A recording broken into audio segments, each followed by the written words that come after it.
Chapter 178 Tricks. The gatekeeper's words that were meant to pick on her were all swallowed back. Qiao Xian showed the identity, and despite her ordinary-looking dress, she was still Officer Qiao's daughter, whom the gatekeeper should not mock without reason. Also, Second Miss seemed like someone who could not be irritated easily. When she caught her fault and vented anger on her, even her own miss would not defend her at that time. Therefore, the gatekeeper made up her mind and let Qiao Xian in.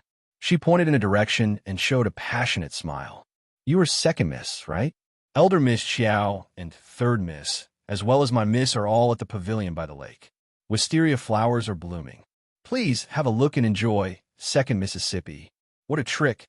Qiao Xian immediately understood that there was something tricky in her words. She would not go there now that she had realized that something was wrong. Only stupid people would follow the direction. Qiao Xian said to the gatekeeper, "I don't know the road. Can you please take me there?" But Second Miss Qiao Xian showed a strange smile. "No, I am a guest here. Is it so difficult for you to take me there? Or do you think that I don't deserve your help?" Of course not. The gatekeeper, who was an ant, had no choice but to lead Qiao Xian to the venue. She was mumbling to herself while walking. Who said that Second Miss was honest, timid, and easily tricked? That person must be lying.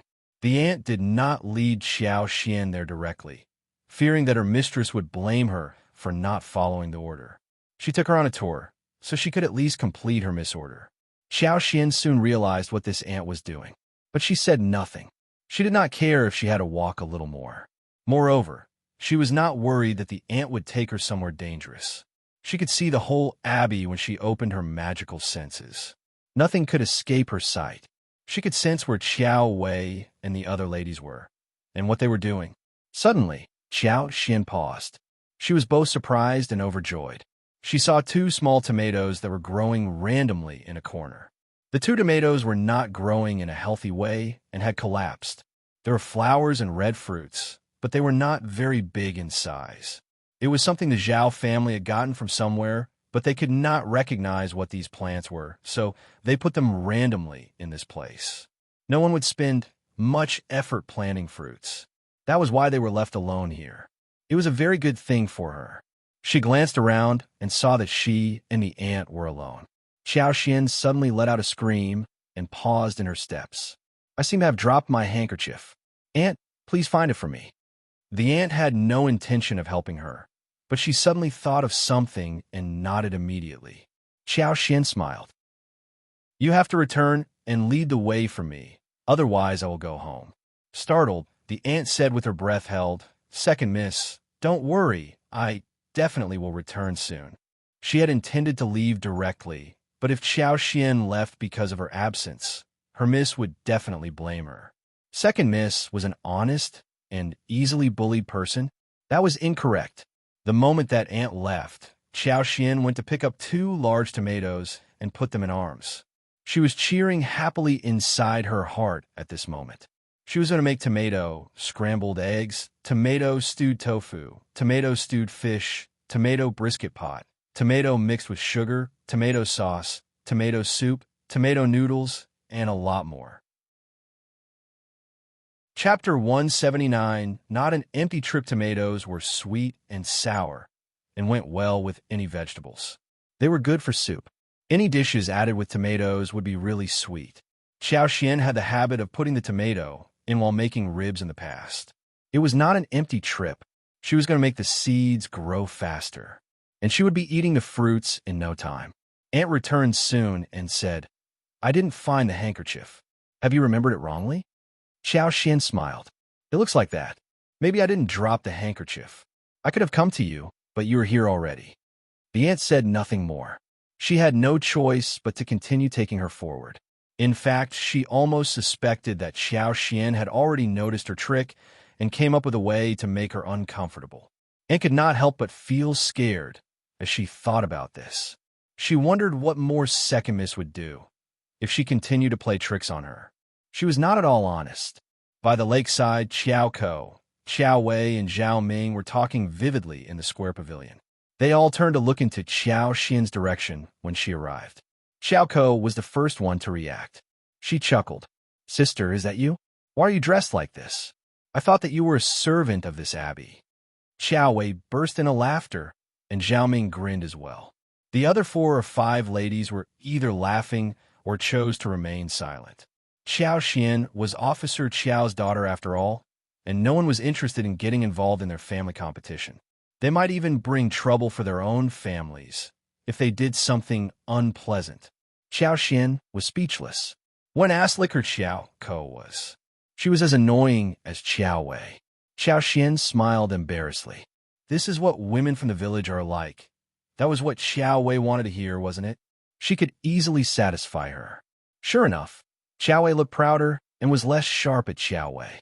Qiao Ko felt even happier by Qiao Xian's humble behavior. She instantly fell into a good mood. Weak people only became strong when they were bullying the weaker ones. Qiao Wei snorted. You know yourself well. Qiao Ko laughed. Sister, even if that is the truth, you should dress better at the banquet. Otherwise you are humiliating our parents, right? People might think that we are stingy towards you. Qiao Xian replied instantly. You're not stingy, you are nice to me. It is my fault not to have seen that through. Thanks, sister.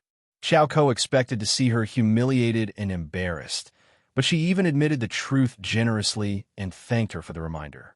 That made Qiao Ko feel stuck in words. Qiao Wei found her boring to play with. She told herself that her mother was right. Qiao Xian was a bitch and a weed by the roadside. There was no need to take her seriously. She must have seen it wrong to find her different before. Instead of speaking with Qiao Xian, Qiao Wei turned to Zhao Ming and the other ladies, ignoring Qiao Xian directly. Qiao Xian let out a sigh of relief, but Qiao Ko felt unbalanced. Chapter 180 Fight Qiao Ko, who had been thinking about humiliating Qiao Xian, got so annoyed. Why did Qiao Wei give up tormenting Qiao Xian only after a few minutes? What was she thinking? Qiao Ko tried to come up with some ways to set her up, but Qiao Xian did not get into trouble with her. No matter how horrible her words sounded, Qiao Xian listened without countering, and occasionally she even behaved as if she were guilty.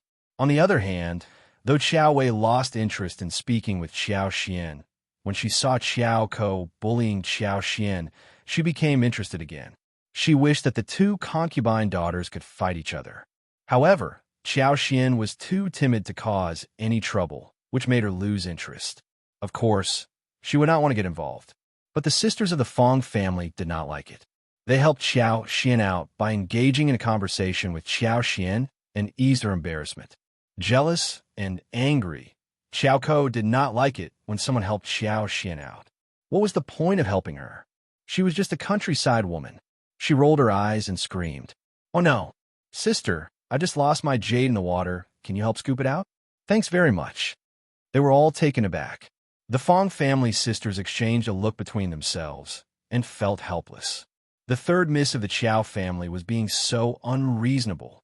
She could have asked a servant to fish it out rather than let second miss get it. Qiao Wei smiled and said nothing. Qiao Ko became more arrogant as she snapped. Sister, you want to turn me down for such a small thing, right? Of course not. Qiao Xian smiled and said to the maid, Please give me a thin bamboo pole or a wooden stick. Qiao Ko asked immediately, Why a bamboo pole? Why don't you just go down into the water? Qiao Xian answered shyly, Just let me try. Okay, sister. Qiao Ko was stuck speechless. She glared at Qiao Xian and snorted. What could she say? She could not come up with a counter to that immediately. She was not stupid. If she disapproved of her suggestion, it would be visible to everyone that she was just setting her sister up.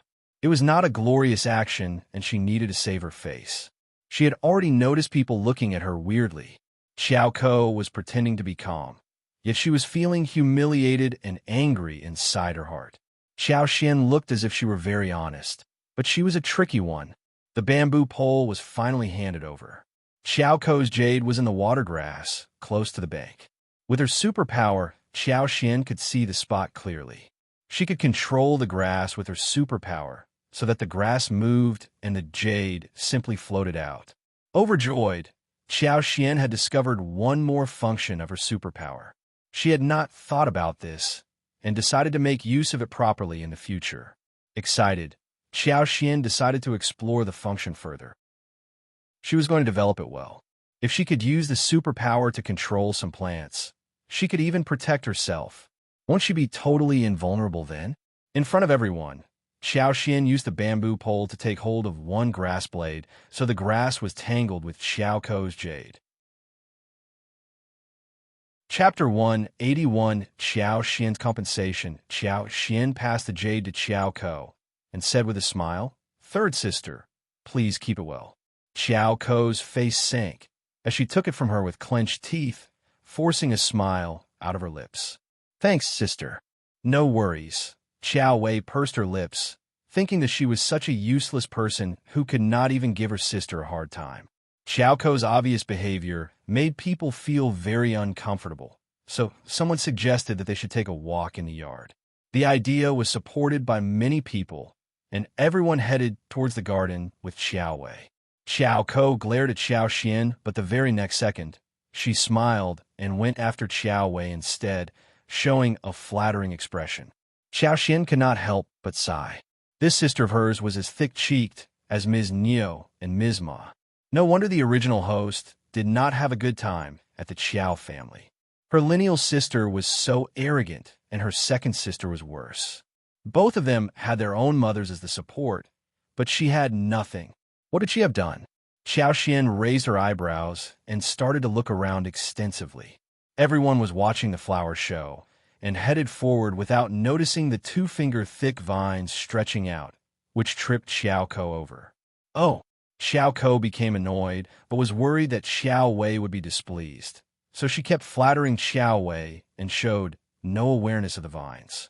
That's how she tripped over together with Xiao. The two sisters fell to the ground, and the whole crowd let out a scream. "Elder Miss Qiao! Help Elder Miss Qiao up quickly!" Most of the people present did not take Qiao as someone important. They had seen how Qiao behaved and how Qiao treated her. They all thought of Qiao as someone useless. Even though she fell hard, no one cared about her. But Qiao fell, which was a troublesome matter. Qiao was in so much pain that she turned pale. She could not regain her breath until a while later. She was snorting inwardly with hands over her knees as she was helped up by the crowd. The maid lifted the dress, and everyone gasped. There was a purple patch on Xiao's knees, which was bleeding against her fair skin. It was a very shocking scene. "Bring the doctor over quickly." Zhao Ming's face crumpled as she turned to her maid and instructed. She was making complaints inside her heart. Elder Miss Qiao was hurt in her garden, and that would make her look like an irresponsible host. Elder Miss Qiao better not get mad at her. Qiao was even more anxious than her. She almost wanted to kill herself. She felt like collapsing into a faint. How did this happen? She was not injured, but Qiao was. "Sister," Qiao sobbed. "I'm sorry, I did not mean that sorry." Qiao felt like she was dying, but she had to keep her temper down in front of so many people. She bit down her anger and said, "I knew you did not mean to hurt me." Qiao felt slightly assured. "Thanks, sister." Xian tried to offer some concern, but Xiao was surrounded by so many people and she was directly squeezed out, so she did nothing. Xian felt slightly cheerful as she glanced at Qiao. It served her right. Soon Xiao was carried into a nearby room. Xiao wanted to calm herself, so she only had Fendi and Qiao, as well as Xiling with her. When everyone else left, Qiao changed her face directly as she glared at Qiao fiercely. Chapter 182, Lecture. Qiao shivered as she said in a trembling voice, "Sister, you bitch." Qiao glared at her and almost burst out in anger. She had the intention of ripping her off. "Kneel down." Qiao fell on the ground without any hesitation. "Sister, your eyes are useless if they can't even see the road." Qiao cursed with her teeth clenched. She said to Fendi, "What are you looking at? Discipline her." She was suffering from so much pain, and she could not tolerate the idea of having been tripped over in public. "Pale," Qiao begged for mercy in a small voice. Fendi was very proficient. She immediately went to pinch Qiao's arms. It was early summer, and people were wearing thin clothes. Arms would hurt from the pinch, but the wound would not be noticed. They were guests in someone else's home, and should not slap them on the face. It would be seen. Qiao Kou's head almost exploded. She, out of compulsion, could not dodge it. The tears were gathered in her eyes, but she could not cry out. She begged and said, "Sister, please forgive me." Qiao Wei's anger was vented as she said coldly, "You bitch, just wait until we get home. I will teach you a proper lesson then." Qiao Kou sobbed. "It is my fault. I have hurt you, sister. I will definitely beg for forgiveness from Mother. Please don't be mad at me." Qiao Wei snorted and stopped glaring at her. What bitch? She was not even worth the attention. Seeing her on her knees, wiping the tears, she was still really mad at her. Qiao Kou gritted her teeth and reminded herself that she could not offend Qiao Wei, so she had to keep the hatred inside her heart. She hated Qiao Xian fiercely at this moment. She was humiliated in front of Qiao Xian. She had wanted to embarrass Qiao Xian, but got humiliated herself. Qiao Kou felt increasingly annoyed. "Sister, it is Qiao Xian who pushed me, so I bumped into you." Qiao Wei threw a cold look at her. Qiao Wei knew clearly that Qiao Xian was not next to her, and Qiao Xian never did anything to her when Zhao Ming and the crowd were next to them. But she did not counter Qiao Kou. She did not have the intention of defending Qiao Xian. Seeing that her sister seemed to have accepted her words, Qiao Kou brought herself up and started to narrate the incident as if she were telling the truth. "Sister, Qiao Xian is the real bitch. You must have noticed that. She's getting so sneaky these days. She looks as if she were down to earth. But honestly, sister, she has never had a bad day. Everyone is also saying that you are bullying her. She is just playing dumb to make herself seem innocent. Now she is married and living far away. That's why she is getting bold. She just takes advantage of the situation and is giving us a bad time. What if she does something horrible behind your back, then?" Moved, Qiao Wei started to think over her words and felt weird. However, Qiao Xian looked absolutely humble, but she never had a hard time. She even made herself forget about humiliating her. It all seemed so strange. Chapter 183, Maid. Qiao Wei could not help but start to think about the past. She suddenly felt that she never had any impression of Qiao Xian at all. She was just a silent person who never drew anyone's attention. She looked honest at the moment, but she did not seem as genuine as before. Qiao Wei's face started to turn twisted. Was Qiao Xian putting on a show? Was she lying to her? What was she thinking? Qiao Kou was observing Qiao Wei, who apparently had taken her own words seriously. She could not help but chuckle inside her heart. She was trying to make Qiao Xian get sullied with all kinds of filth. Soon, Zhao Ming was knocking outside, whispering that the doctor was here. Qiao Wei threw a look at Qiao Kou. "Get up." "Thank you, sister." Qiao Kou answered and got up carefully with the help of the maid's hand. Qiao Wei had just skinned her knees, and the extreme pain had already passed. The doctor gave the medicine and went away. Qiao Wei was not in a mood for any more fun. Her limping leg could not take her anywhere. She even wanted to leave without eating lunch. Zhao Ming could not keep her, but walked her out personally. When she left, the others did not remain there any longer and bid farewell. Qiao Xian let out a sigh of relief that she was finally going to leave. But Qiao Wei said to her, "You don't come to the town often, so come back home with me and greet our mother." Qiao Xian agreed obediently and glanced at Qiao Kou. She could see how proud Qiao Kou looked. At this moment, Qiao Xian withdrew her gaze and understood that she must have played some tricks in the middle. Qiao Xian hated Qiao Kou deeply. She was like a fly who kept disgusting people. Sometimes she just did not understand what benefit would Qiao Kou get after picking on her. It was never easy to understand what these rubbish people were thinking. Qiao Xian followed Qiao Wei and Qiao Kou to the wagon and headed towards the town. Qiao Kou kept mocking her on the way there. But Qiao Xian did not counter her and stayed silent. She was going to see what Qiao Kou would get after sucking up to Qiao Wei. Qiao Wei did not mock Qiao Xian, but called out a maid called Lu Yan. She said to Qiao Xian, "You are father's daughter, and you don't even have a maid. Father would look bad in this way. Take Lu Yan home. She will be your maid from today onwards." Qiao Wei never mentioned anything about the maid's contract, because Lu Yan's contract was in Qiao Wei's hands. Qiao Xian was startled and she panicked. I don't think it would work. We are just a countryside family. Just take her. Qiao Wei looked impatient as she said coldly. You don't even want to accept my gift? No. Thanks, sister. Qiao Xian accepted Lu Yin reluctantly, but Lu Yin wasn't at all happy. She clearly knew that the countryside wasn't a good place to live in, and she didn't know when she would return to the town. She did not even look at Qiao Xian, but kowtowed to Qiao Wei politely. She looked extremely unhappy. Chapter 184, Maid from Sister Qiao Xian ignored her reaction. Soon Qiao Xian waved them goodbye and left with Lu Yin. The moment she left, Madame Qiao turned angry, seeing Qiao Wei's wounds on her knees. Before Qiao Ko could beg for forgiveness, she scolded her and grounded her for 10 days and asked her to copy 10 scrolls of Buddha scripts. Angry inside her heart, Qiao Ko looked pitiful and helpless. She had tears in her eyes, but did not dare to utter another word. Qiao Xian left with Lu Yin and met up with Xiao Yunwan. Xiao Yunwan let out a sigh of relief, seeing her coming back safe and sound. But he was surprised to see Lu Yin there. He turned to Qiao Xian with a look of inquiry. Qiao Xian winked at her and said pretentiously in a weak voice, "This is Lu Yin, a maid given by my sister." Lu Yin could not help but purse her lips, snorting and rolling her eyes at Xiao Yunwan. Maid? They were just poor people. How did they call her a maid?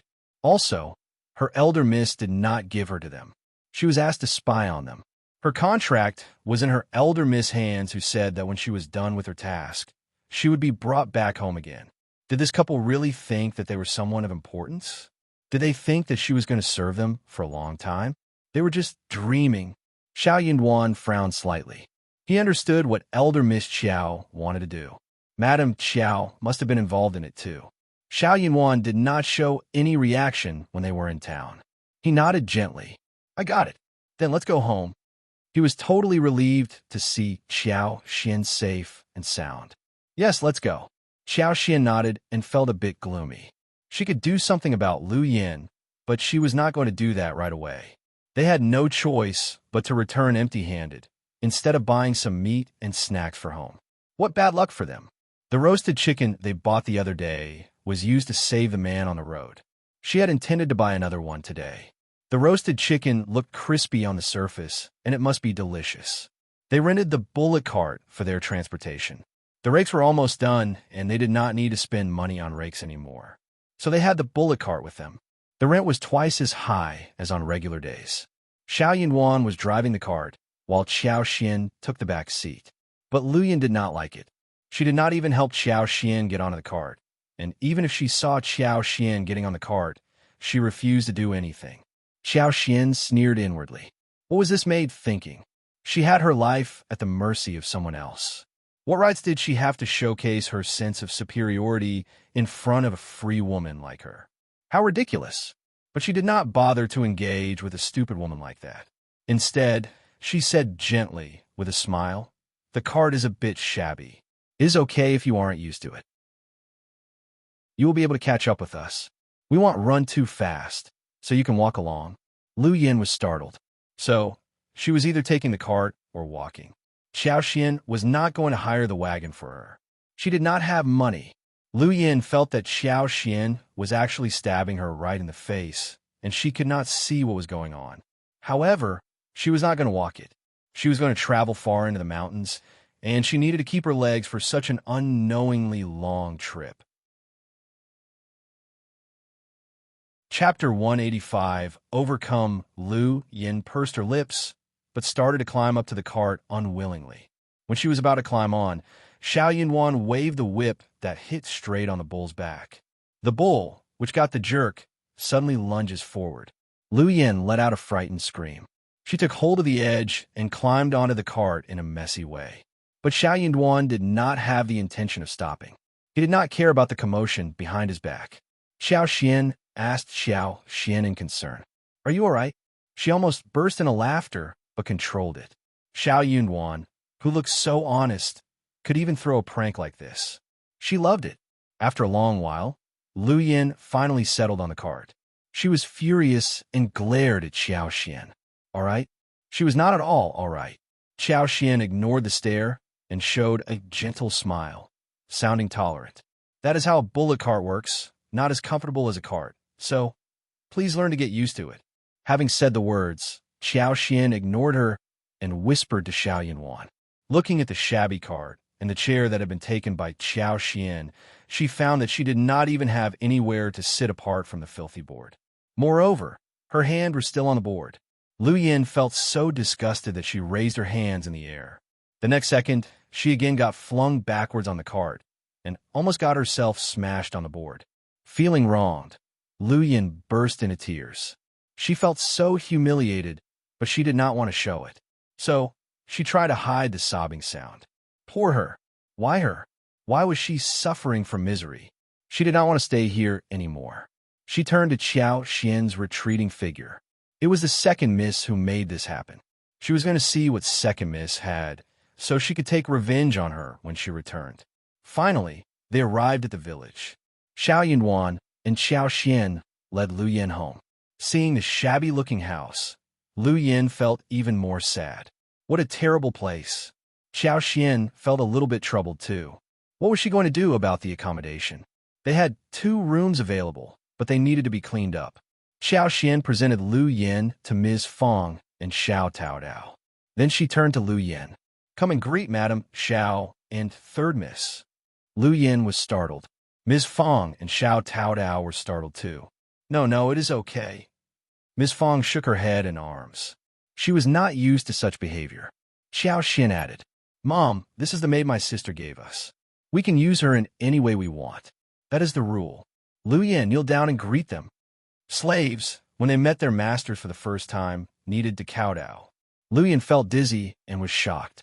Was she going to greet a countryside woman and a rural girl? Second miss was mental. She was not her real master. Qiao Xian frowned. What are you doing, Lu Yin? If you don't even know about the rules, you are humiliating my parents. I will send you home so you can learn them again. Startled, Lu Yin collapsed and kneeled. Greetings, Madame Xiao and third miss. Greetings. Chapter 186 Habit. Seeing that Qiao Xian could make her kneel down so smoothly, Lu Yin could not help but feel irritated. But it was already too late. She was a maid after all, and she was used to kneeling down. So, she did it almost subconsciously. Xiao Taodao got so frightened that she retreated backwards and turned to look at Qiao Xian nervously. Ms. Fang was startled as well. Well, get up now. She almost reached out to help Lu Yin up, but Qiao Xian stopped her secretly. Qiao Xian turned to Lu Yin and smiled. You have done well. Get up now. From this moment on, you should settle down properly and serve us full-heartedly. Just do what you are supposed to do. Do not say anything that should not be said, or do anything that should not be done. In this way, you can live a good life. My mother-in-law and her family are all excellent and kind-hearted people. You could be assured. Okay, let's go and clean up your room. Qiao Xian looked at Ms. Fang when she said that. Ms. Fang nodded dumbly as Qiao Xian led Lu Yin to a small wing room, where she needed to clean up everything alone. She was the maid, but why must she clean up her own accommodation as well? Seeing that the light was bad and there was some mold floating in the air, Lu Yin noticed that the broken side room was filled with stuff. Everything was so filthy. She got so angry that she said to Qiao Xian, Second miss, this is not a place to live. Qiao Xian smiled. This is what the countryside is like. What about me sending you back home if you're not used to living here? Lu Yin. She wanted to do that too, but she could not leave, not right now. Lu Yin almost burst into tears. But how can I clean it up? I don't know how to do that. Second miss, please get 2 people to help me out. She worked with elder miss as the secondary maid, who had never done this kind of tough labor work. Qiao Xian stopped smiling and frowned. Who do you want me to get to help you? Me? My mother-in-law? My sisters-in-law? You are a maid, and this is your work. What about you going back to the Qiao family and bringing someone over to help you? Standing there motionlessly, Lu Yin turned to look at Qiao Xian in disbelief. Qiao Xian ignored her, turned around, and left. Lu Yin stared at Qiao Xian transfixedly.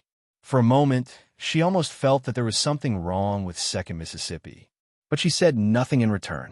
Seeing the mess in front of her, she felt so bad that she wanted to die. She was not in a mood to do anything.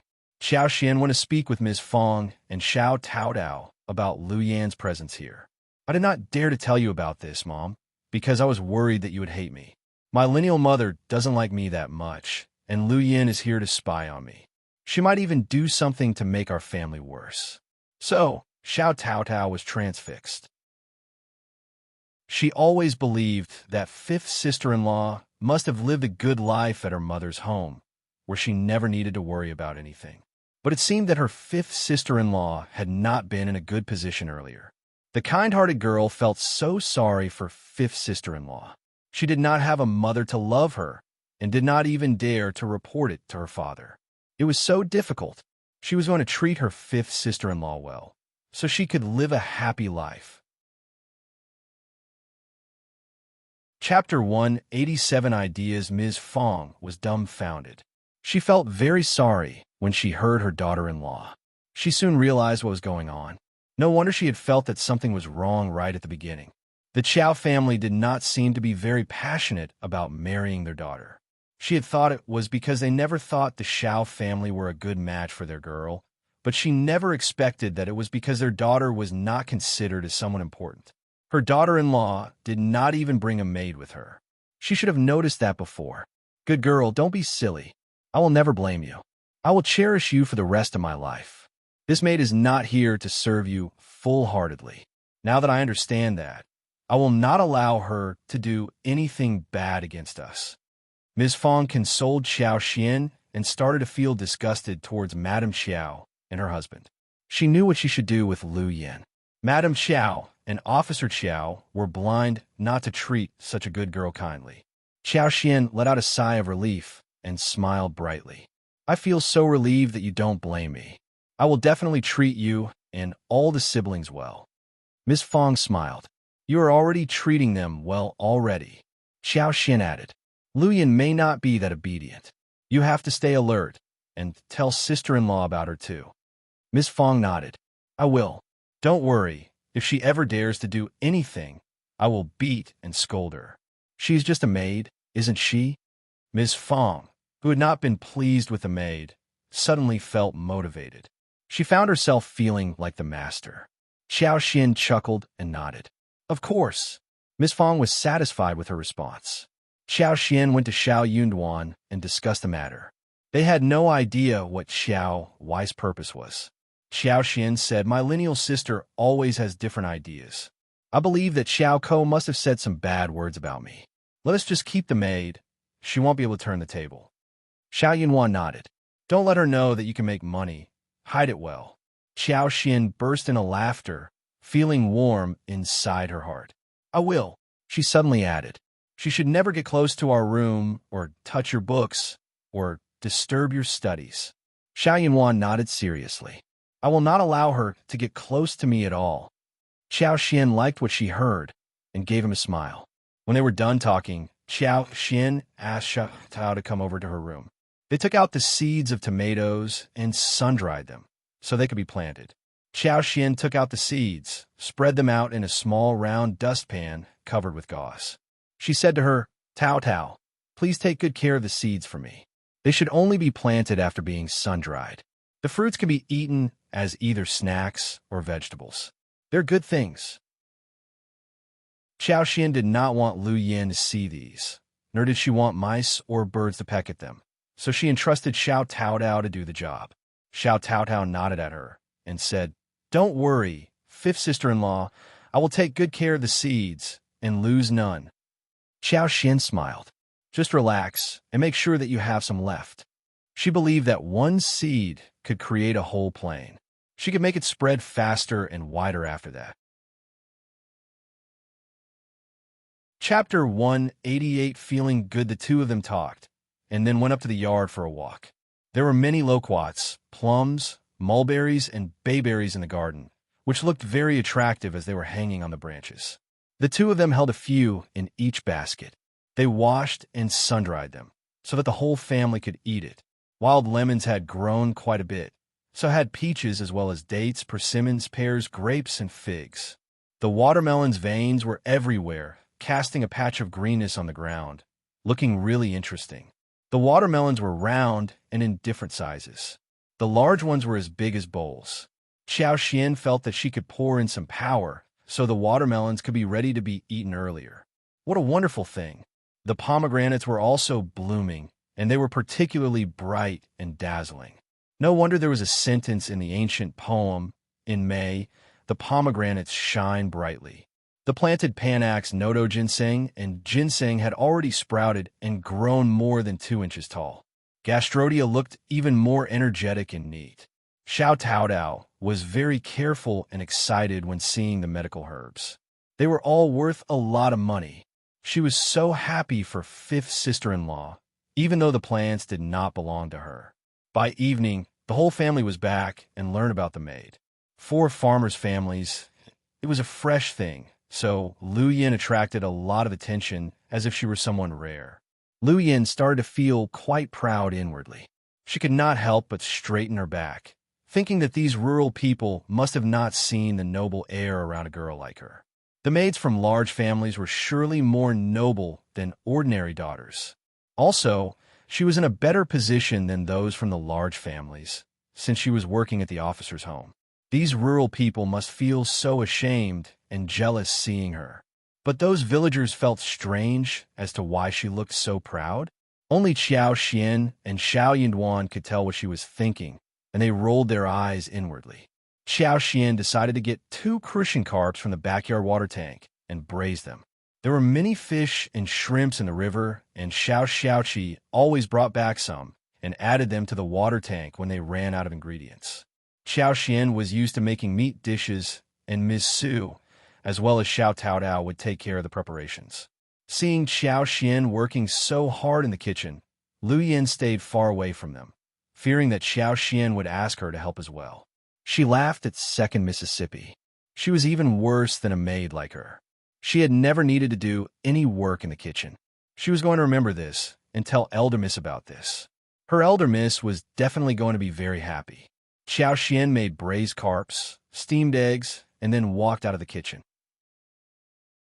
Miss Su made fried yam slices and stewed beans.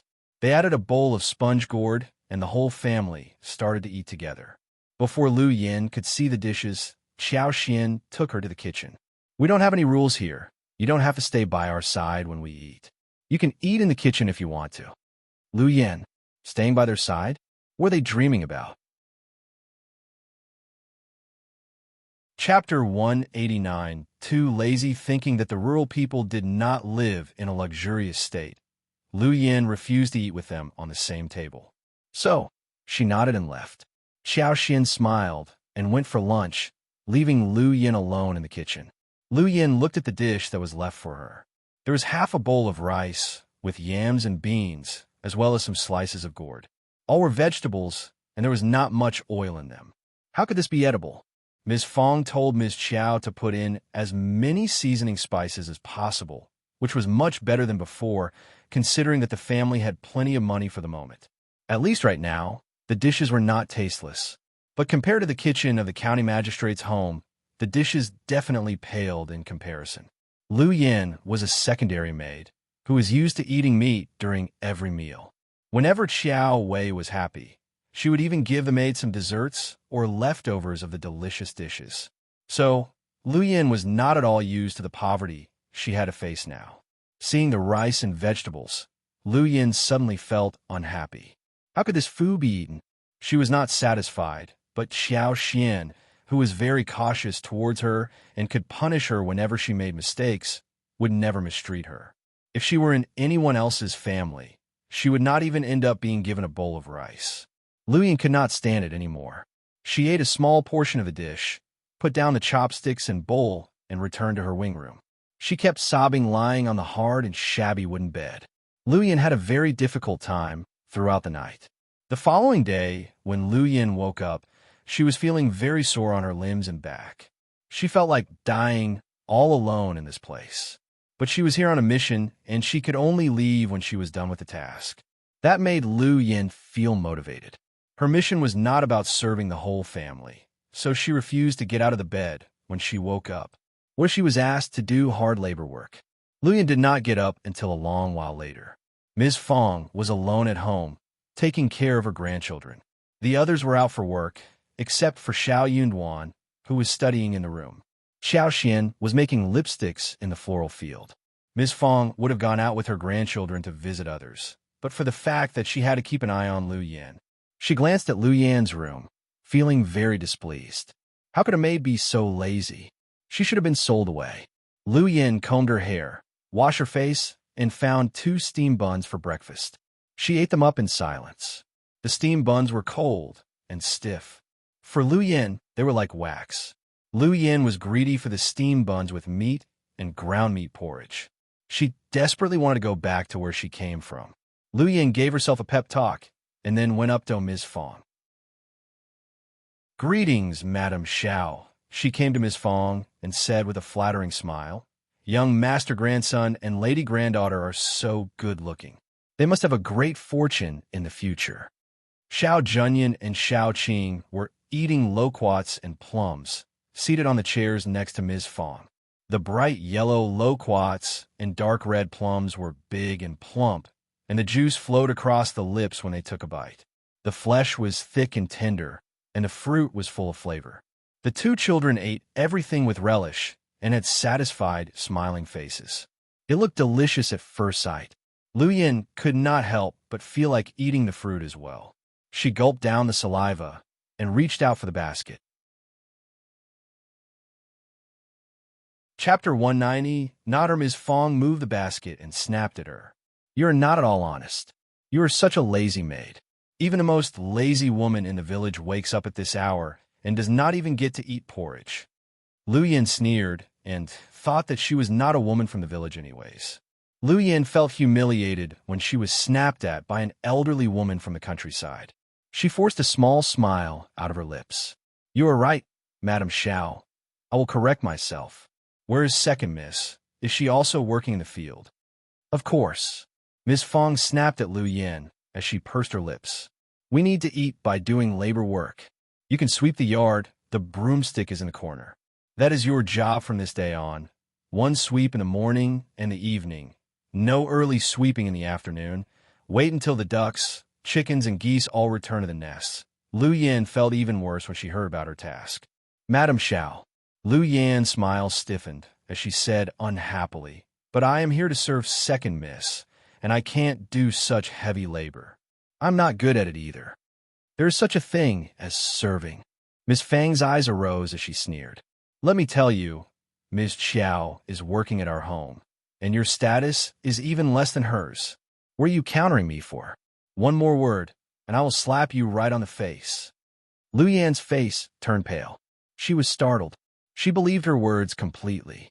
Rough women from the countryside always hit or scolded people, instead of talking reasonably.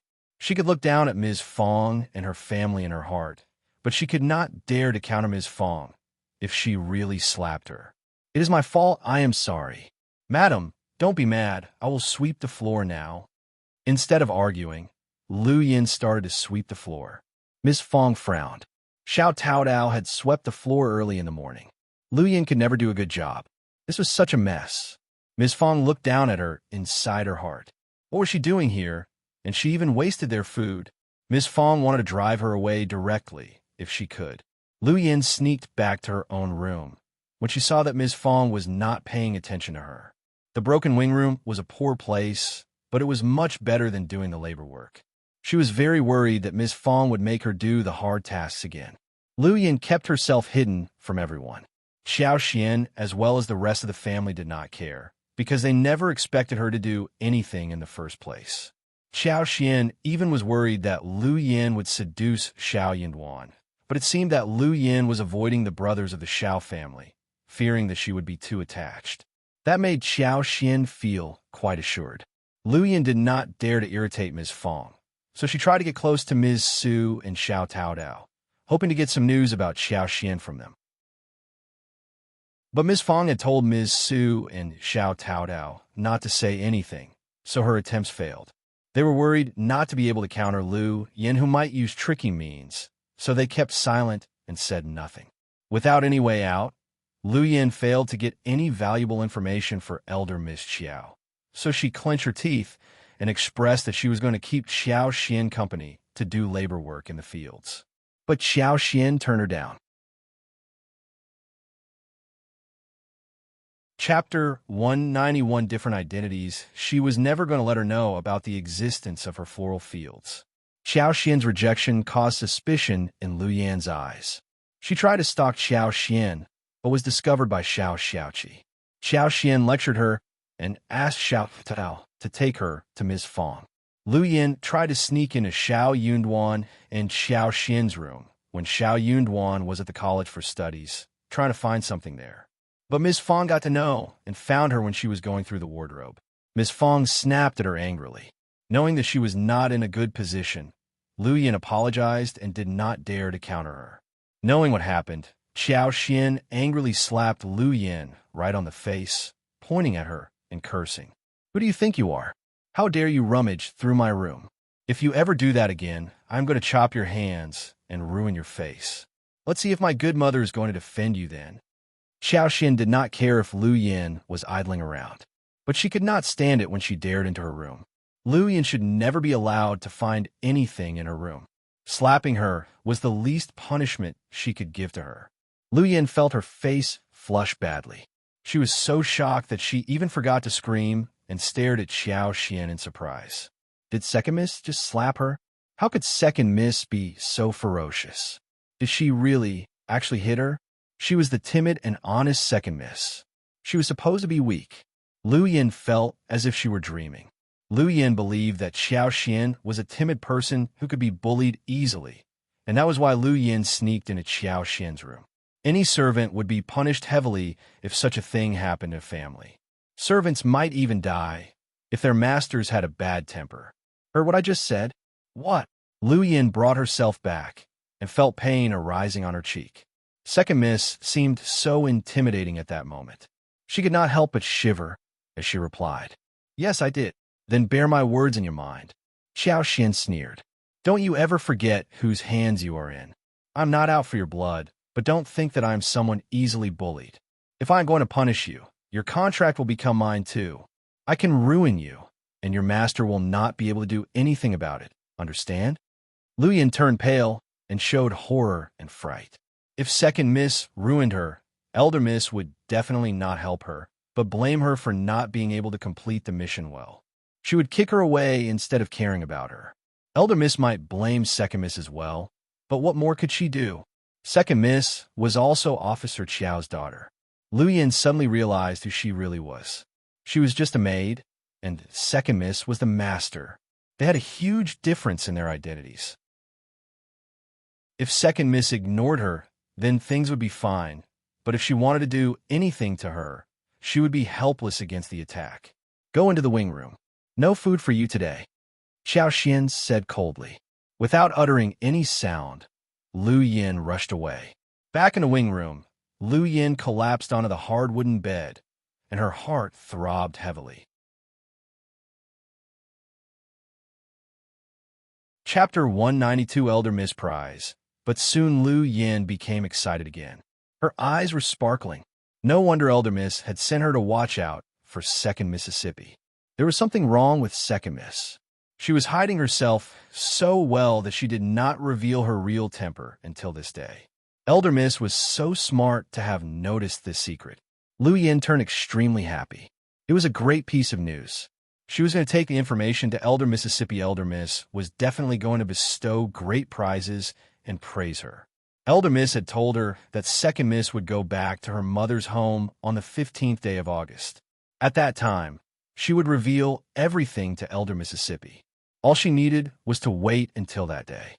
When the rakes were ready, it was time for seedling. That was something that needed to be done at the right hour. The first section of the Xiao family only had 7 mu of field, and their grain production was not so high. So, it took time and labor to finish the field planting. Qiao Xian ceased her work of lipstick because Ms. Su and Tao Tao, as well as Qi, were helping out with sowing seedlings in the field. Ms. Fang was cooking at home, and Qiao Xian was asked to take care of Xiao Junyan and Xiao Qing. As for Xiao Yunduan, He was busy studying in his room, whilst the other brothers were out in the field. Second and third sections of the family again came to the door. They first started to coax eldest uncle outside home. As a result, at dinner time, elder uncle said, "Let's take an early break tonight. We need to get down to work on the seedlings in the field. When you are done, you can help second uncle and third uncle as well. It is a very important matter that can't be delayed." Miss Fang rolled her eyes before he could finish his words. The whole family showed no look of surprise. They had been used to this kind of request. But things were different this year. What? They don't own our fields, do they? We made the rakes. Why must we do the seedling work too? Or does this mean that we can get the fruits when autumn comes? And we can pick the rice we want? Are they so handicapped that they can't move at all? Eldest uncle frowned. How can you say things like this? We talked about this before. We will forget our past grudges and start fresh. Why are you still thinking about this? Miss Fang got even more annoyed. Of course I am thinking about it. I am telling the truth. They betray us, and then they badmouth us. Why must I forget about this? Why are you thinking about making us do all the work for them? We are all so busy, they could do the seedling work themselves. That is my brother, not someone outside the family. Eldest uncle stressed angrily after being interrupted by Ms. Fang again.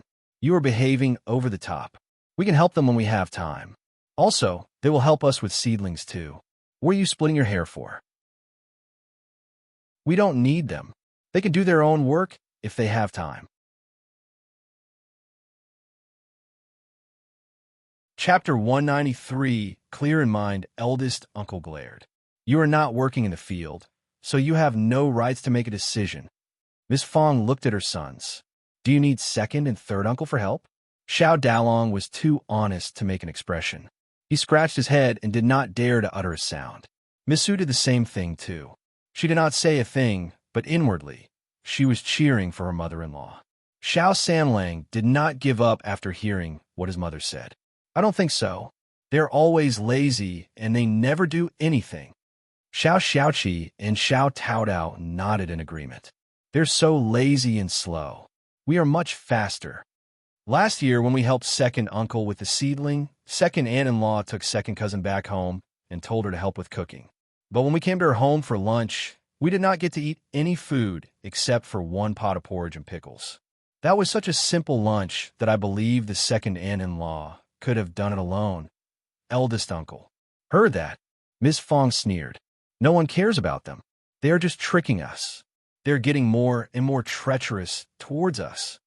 Elder uncle felt humiliated as he said in a sunken voice, You should drop the idea. We're going to help, that is all. Understood? Qiao Xian could not stand the whole thing anymore. She smiled. Mom, it is very easy to resolve this matter. We can help them the way they help us. That is fairness, right? The whole family immediately got clarity in their minds. Xiao Yinwan could not help but glance at Qiao Xian, smiling. He had come up with the idea before, but he could not say it out loud. He was the son, who should not humiliate his father publicly. It was better for his wife to say so. That is true. Xiao Sanlang struck his leg, eyes sparkling. This is a great idea. You are so smart, fifth sister-in-law. Eldest uncle shivered. Shut up, Miss Qiao. What kind of idea is it?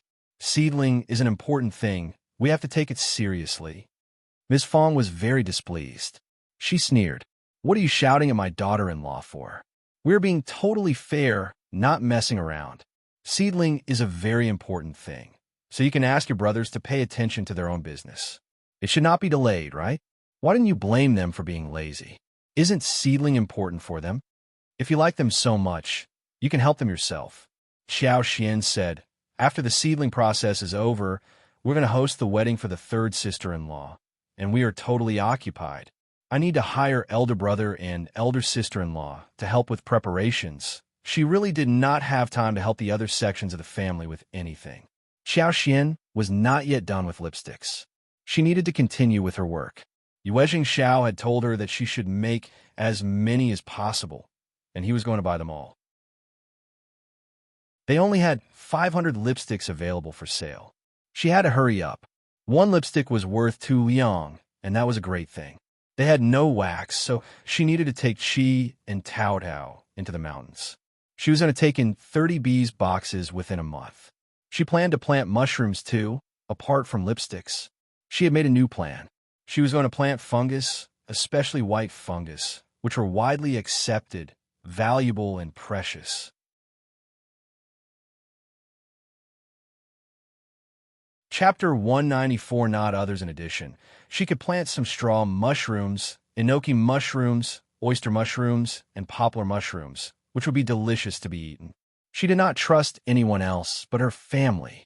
Ms. Su did not dare to counter her father-in-law while facing something else.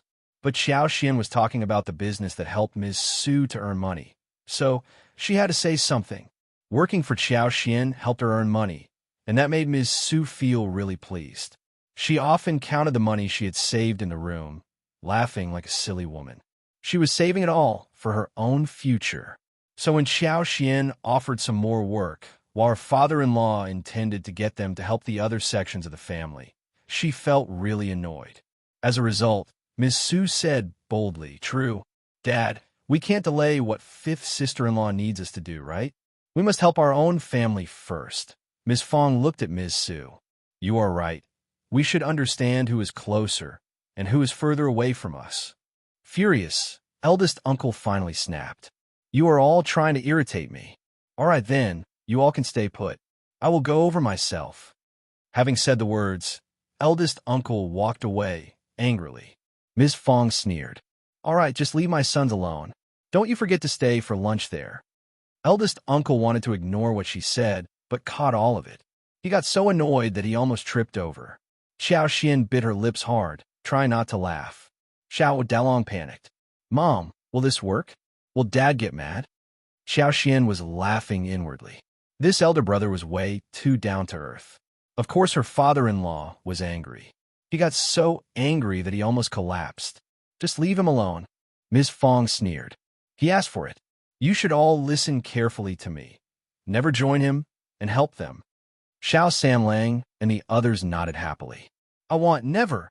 Although they felt a bit unsure about their father being angry, it was such a wonderful feeling, wasn't it? Xiao Dalong intended to say something more when Ms. Su tugged his sleeves, so he said nothing else. His wife was smarter than him, so when his wife made the suggestion, he closed his mouth no matter how confused he was, unless it dealt with principles and bottom lines. The following day, Xiao Dalong and Ms. Su went to work in their own fields. Ms. Fang was busy with housework, while Xiao Xian kept the two children company and fed the ducks and roosters. Roosters only needed to walk in the yard, where they would get happy and return on their own at night. Ducks and geese had grown very big as well. After they were fed, they were driven out of the home, and they returned in the evening after spending the whole day in the river. Xiao Xian was not very sure about the animals, so she followed the ducks and geese in the river and brought the two children along. When they returned home, she knocked at the door, waking up Lu Yan. Xiao Xian felt that such a lazy person should not remain at home. If she had nothing to do, she would cause trouble. In this case, she could be given to do something. Lu Yan was hesitant. Apparently, she did not care about Xiao Xian when she was not really in contradiction with her.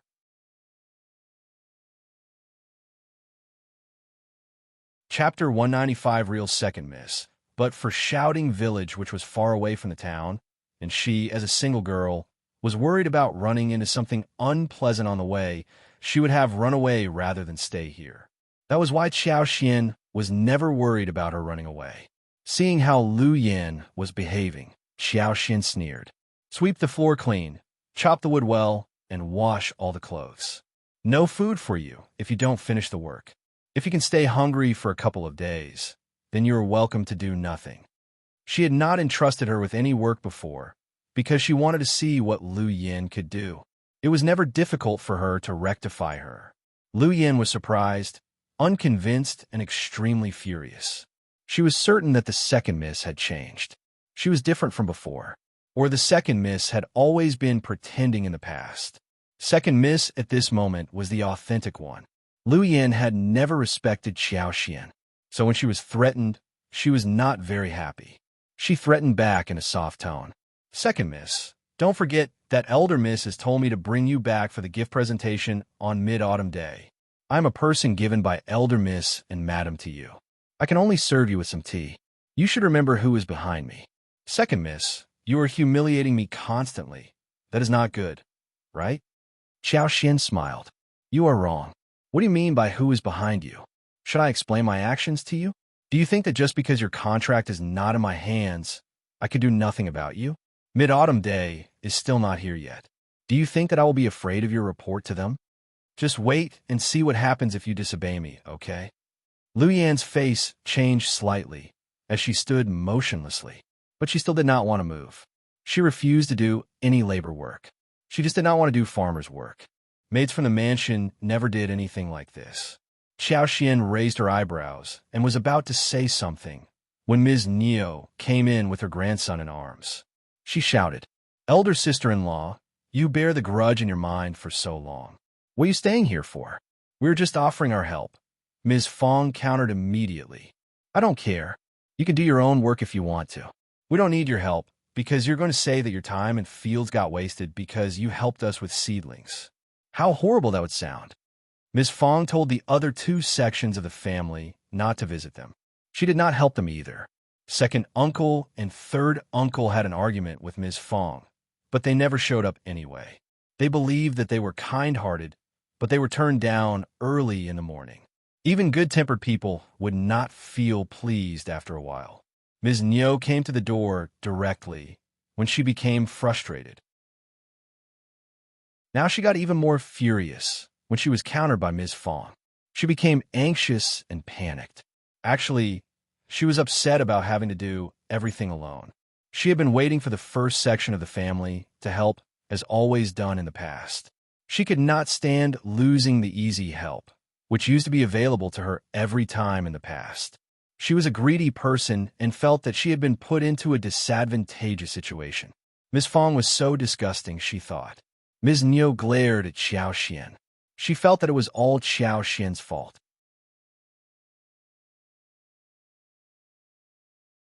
Chapter 196 Fierceness. Ms. Neo regretted so deeply that she had not protested against this marriage. Nothing good had happened after Ms. Qiao became part of the family. Qiao did not care about her reaction. She even thought of an idea when she saw Ms. Neo's look. She said, Second aunt-in-law, we are already in different families. We should care about our own business. Mom is right. You are just humiliating yourself by coming here. But, second aunt-in-law, if you are so busy, I can offer some help. She pointed at Lu Yan and smiled. This is my maid, Lu Yan. Why not take home and make her do your work? You could do whatever you want with her. Maybe she could be of some help to you. Ms. Neo, who had been so angry a few seconds ago, stopped as she heard the words. Are you sure? You're going to let me use your maid? Yes, yes. Qiao nodded. Ms. Neo could not help but turn to Ms. Fang, who snorted and looked unwilling, but she said nothing more. Ms. Neo felt slightly better. She snorted. That is good. You should never break your promise. Ms. Neo would never lose any chance of taking advantage of anything. Of course not. Qiao said to Lu Yan, What are you standing here for? Why don't you go home with second Madam Xiao? Listen to her order, otherwise she's going to punish you, got it? Ms. Neo felt so happy hearing herself being addressed as second Madam Xiao, as if she had already risen higher. She glanced at the maid. Lu Yan, just follow me. Lu Yan looked at Qiao, bit her lips, and followed Ms. Neo. Lu Yan felt somehow proud inwardly. She believed that Qiao must have been scared by what she said, so she did not dare to do anything to her. So she drove her away, just to hide how humiliated she was. All right then, she could leave. Ms. Fang sneered. The maid is going to soon know what kind of hell she is going into. Qiao was not a hard-hearted person, nor was Ms. Fang, but they had the right methods to give Lu Yan a hard time. They just did not want to get themselves stuck with too much trouble. Lu Yan would soon know how hellish life could be when she ended being with someone like Ms. Neo. What was she thinking when she put on a look of who she was? Hearing what Ms. Fang said, Qiao understood that her mother-in-law knew what she was doing. Mom, you know me well. That maid has to go through some difficulties so that she knows what the world is like. In the afternoon, Xiao Dalong and the others came home for lunch. Xiao Xian helped with dough making and noodle kneading. A while ago at home, Xiao Xian cut chili noodles, shiitake mushrooms, egg skins, pork belly into dices, and fried shrimp, minced garlic, minced green onion, minced ginger, fried peanuts, and put them into a large jar just to mix with noodles. Apart from the noodles, she picked some beans, celery, and scallions from a yard.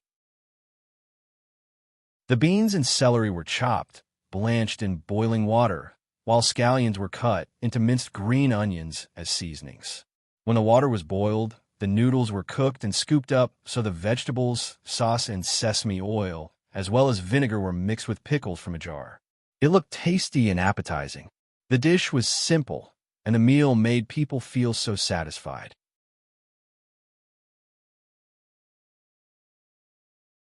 Chapter 197 Balanced. Xiao Xian picked up some mulberries and plums from the garden, washed them, and put them in bamboo baskets for everyone to satisfy their cravings after lunch.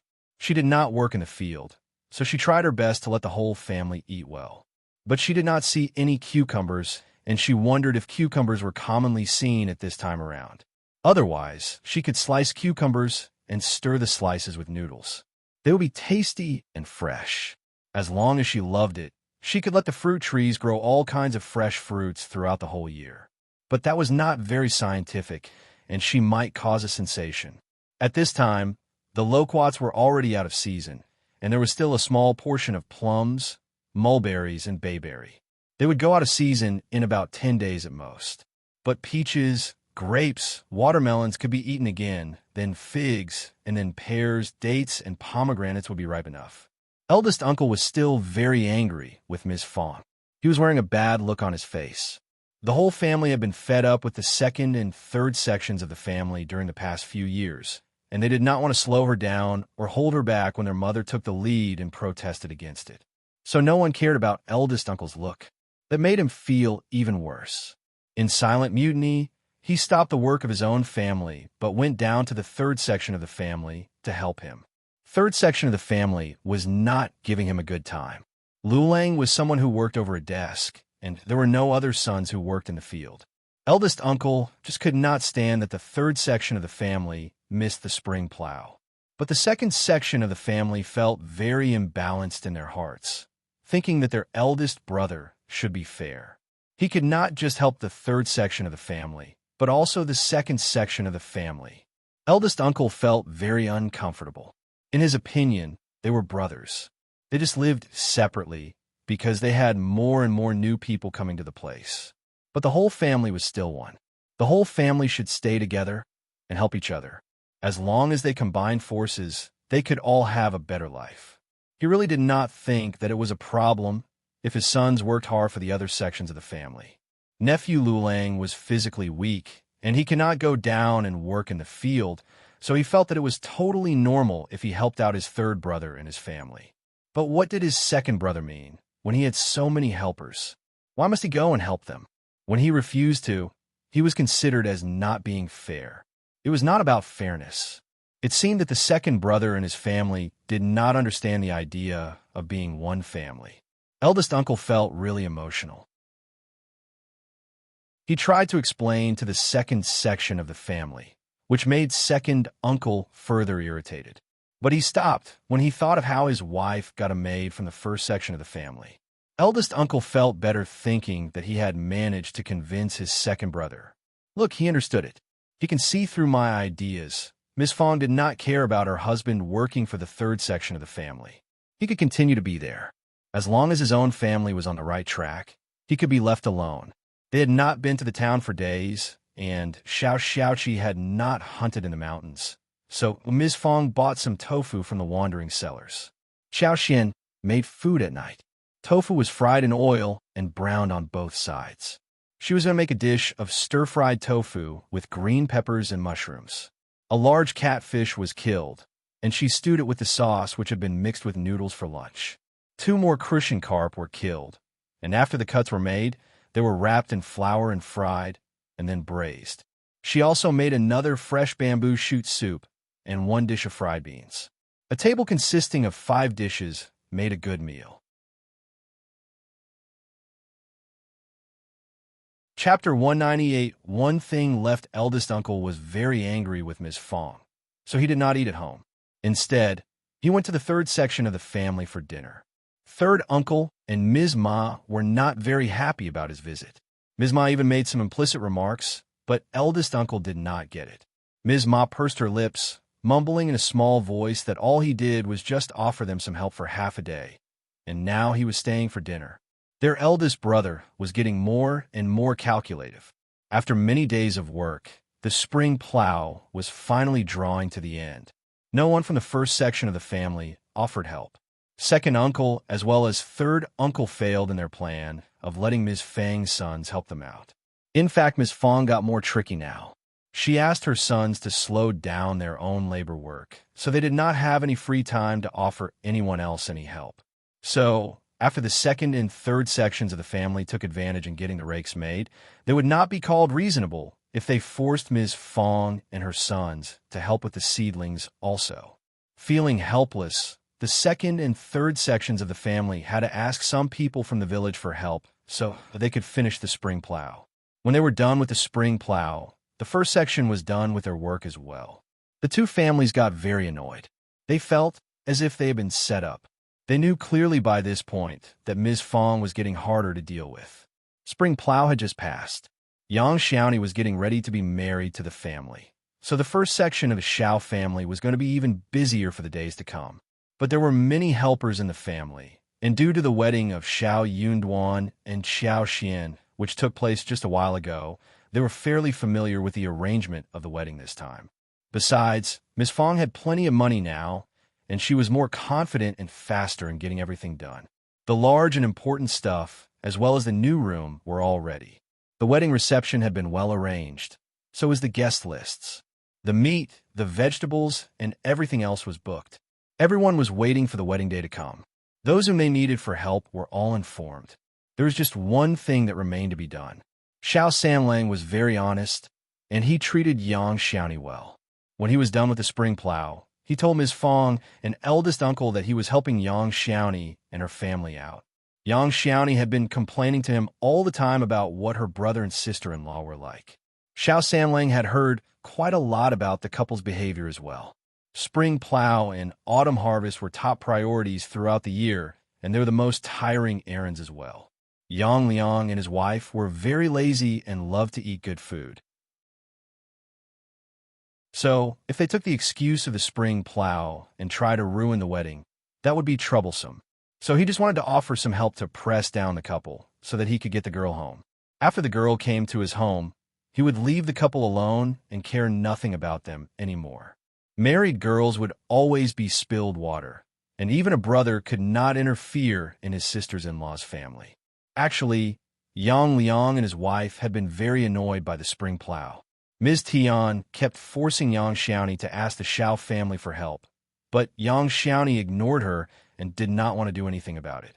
There was one time when she was slapped right on the face without being able to dodge it. As a result, she tripped over and skinned her arm. When third Grandma Yang was helping her put on the medicine, the girl, who had been so broad-minded and optimistic all this while, could not help but burst into tears. She had not yet married, and was being forced to ask her mother-in-law's family to help her brother with labor. What position would she have at her new home in future? How would she be able to face her mother-in-law, as well as her sisters-in-law? So, she did not listen to what Ms. Tian asked her to do, no matter what Ms. Tian said. But it was not so easy to ignore the issue. Third Grandma Yang promised to get involved, only because Ms. Fang had given her some gifts earlier. Moreover, she was in the right position to get involved in their family affairs as an elder. Chapter 199. Proud Ms. Tian. By this point, she had started to feel sorry for Yang Xiaoni. She sighed and consoled her. This girl was lucky after all, because the Xiao family was willing to accept her. When she was married, her life would surely get better. When Xiao Sanlang offered help in the field, he solved all the problems immediately. People in the Yang village expressed their jealousy for Yang Xiaoni's luck. Some even regretted why they did not go to the Xiao family to ask about marital connection before the Yang family did. The Xiao family is such a good family, that no one else will be able to exceed them. Xiao Sanling looks quite honest, but he treats Xiaoni so well. When I look carefully, I think he is very good looking. We all say that dumb people have their luck. Look at what young Xiaoni has got. Some were also feeling sour and jealous, and whispered amongst themselves. The Xiao family have to marry her, because they already made the offer. Otherwise, who would want to be married to a family like that? True, Yang Liang and his wife are not easily driven away. They will always make trouble, which no one can stand. I wonder how Miss Fang would treat young Xiaoni when she is married. Miss Fang is a very fierce person. We can't really say that young Xiaoni is lucky for now. That is true, but no matter what the whispers were like, young Xiaoni was feeling happy, guilty, and moved. She wanted to throw herself to Xiao Sanlang and promised to stay devoted to him thoroughly. Yang Liang and Ms. Tian were also very proud. Ms. Tian did not show any respect towards Xiao Sanlang. She kept buzzing around him, telling him to offer help whenever he could and not to forget about their family later on. But the couple said nothing about Yang Xiaoni. Xiao Sanlang ignored and snorted at them as an agreement. They did not care about Xiaoni or what her life would be like, so he would not care about the couple either. He would not have shown up, but for the concern that the couple would change their mind about the wedding. 2 days before Xiao Sanlang's wedding, Qiao Xian, Ms. Su, Xiao Taodao were helping Ms. Fang get ready for Xiao Sanlang's wedding in the afternoon, when a silhouette rushed in suddenly. She threw herself to the ground on her knees, crying at Second Miss, and kept kowtowing. "Please help me, Second Mississippi. I am sorry for what I have done. I promise that I will do whatever you want me to do, but please, take me back, Second Miss. Please." The crying was loud and miserable. Qiao Xian and Ms. Fang, as well as everyone else present there, got startled. Qiao Xian was curious. "Are you Lu Yin?" Yes, I am." Lu Yin screamed even more loudly. Ms. Fang and the others had their eyes wide open, feeling absolutely shocked. No wonder the whole gang looked as if they had seen a ghost. The girl who was kowtowing in front of them was not like Lu Yin of the past. When Lu Yin first arrived here, she was lazy, arrogant, always well-dressed, even though she was not wearing any special makeup. But her hair had always been combed neatly, and she had embroidered shoes as well as a handkerchief with flower patterns. However, this woman in front of them had unkempt hair and was wearing shabby, old clothes with patches, which were apparently too small for her to wear. She was kowtowing, so her face was not seen, but she must have suffered a great deal in the recent past.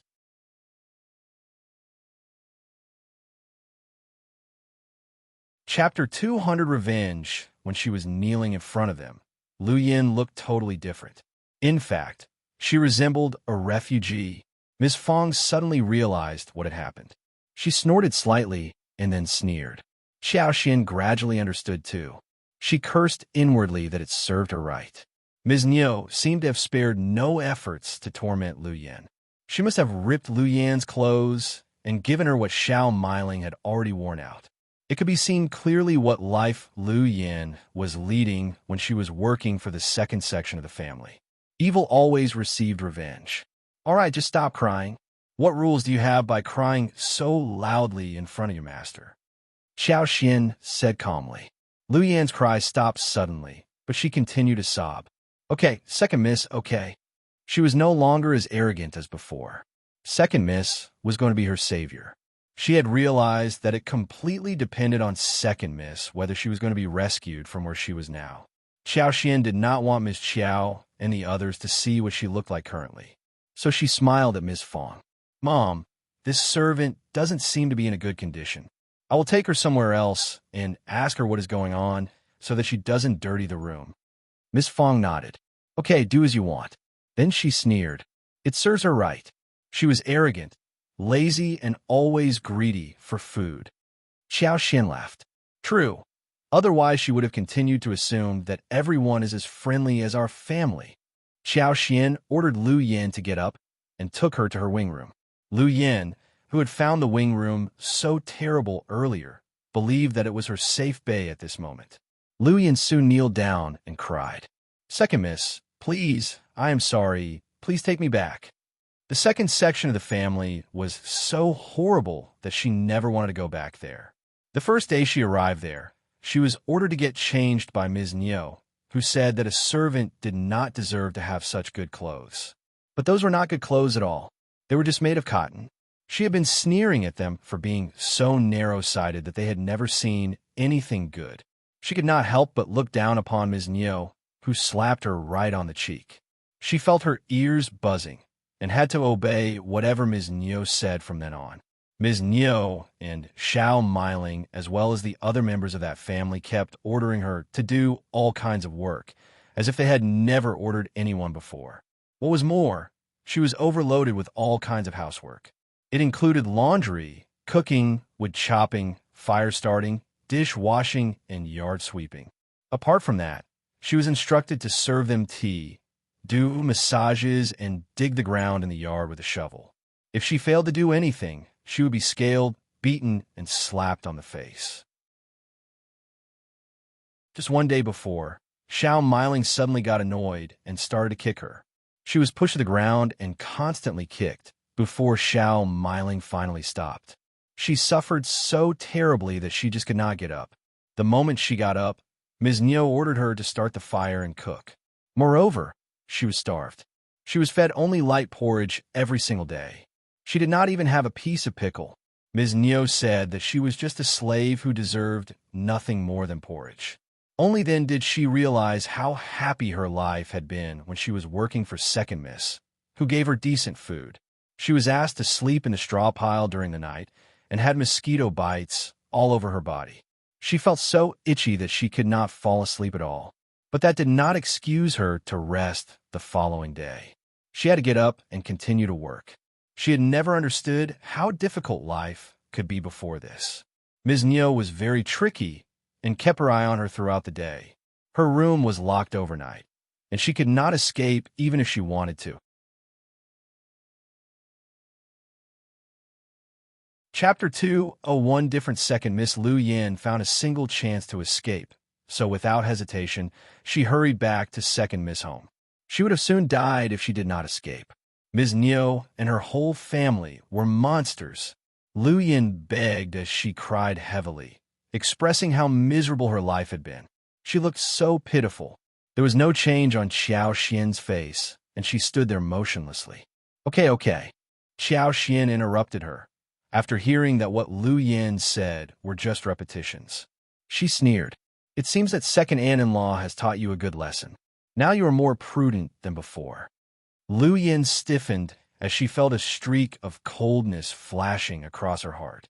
She started to shiver. She gasped and uttered no words. Qiao Xian sneered. I will bring you back to the Qiao family on the 15th day of August, but what are you going to tell Madame Qiao and Xiao Wei? Lu Yin was both happy and scared inwardly. It was not yet June, and the 15th day of August was already so far away. But Lu Yin did not dare to counter her anymore. Instead, she said politely, I will not say anything bad about you, never. Oh, really? Qiao Xian sneered and said calmly, but you will be out of my reach by that point. How can I trust you? Or, what can you give me so that I can trust you? Lu Yin was startled. Really won't. Second Miss, please believe me. Those are just bags of wind. Qiao Xian said coldly. You think I'm soft-hearted and will answer to your request just because you beg me? You think that I am like before? Lu Yan's heart skipped a beat. She did not dare to look up when her thoughts were seen through. What on earth had her elder miss entrusted her to do? What made the second miss change so much? She had thought that just because she was given by Madame Qiao and elder miss, second miss would not do anything to her, and would even hail her to the sky. But now, it seemed that her dream of dominating the Xiao family had already broken, and one single farmer's wife had nearly driven her to death. She had told Ms. Niu and her family that she was given by Madame Qiao to the second miss, but Ms. Niu snapped. So, you are working for my niece daughter-in-law? Well then, she allows me to order you around, and so I shall. That made her totally speechless and helpless. She did not dare to say that she was the spy. Otherwise, she would have been killed. Qiao Xian snorted. I have to get a bargaining chip from you, right? Lu Yin suddenly felt that something bad was going to happen. She said in a shivering voice, Second Miss, Just tell me what you need. Listen carefully. I want you to curse Madame Qiao and Xiao Wei, and I will write every word on the paper, and you need to make an imprint, sealing it. If you dare to say anything bad about me in the future, I will present the note to Qiao Wei. Even if she revealed some secrets to Qiao Wei, she would not forgive her when she heard something bad about her. Secondly, I want to hear 3 terrible things that Xiao Wei has done in secret, and I will write them down for you to put a thumbprint on as well. Thirdly, I want you to swear on your life and future that you will never reveal anything about me after you leave this village.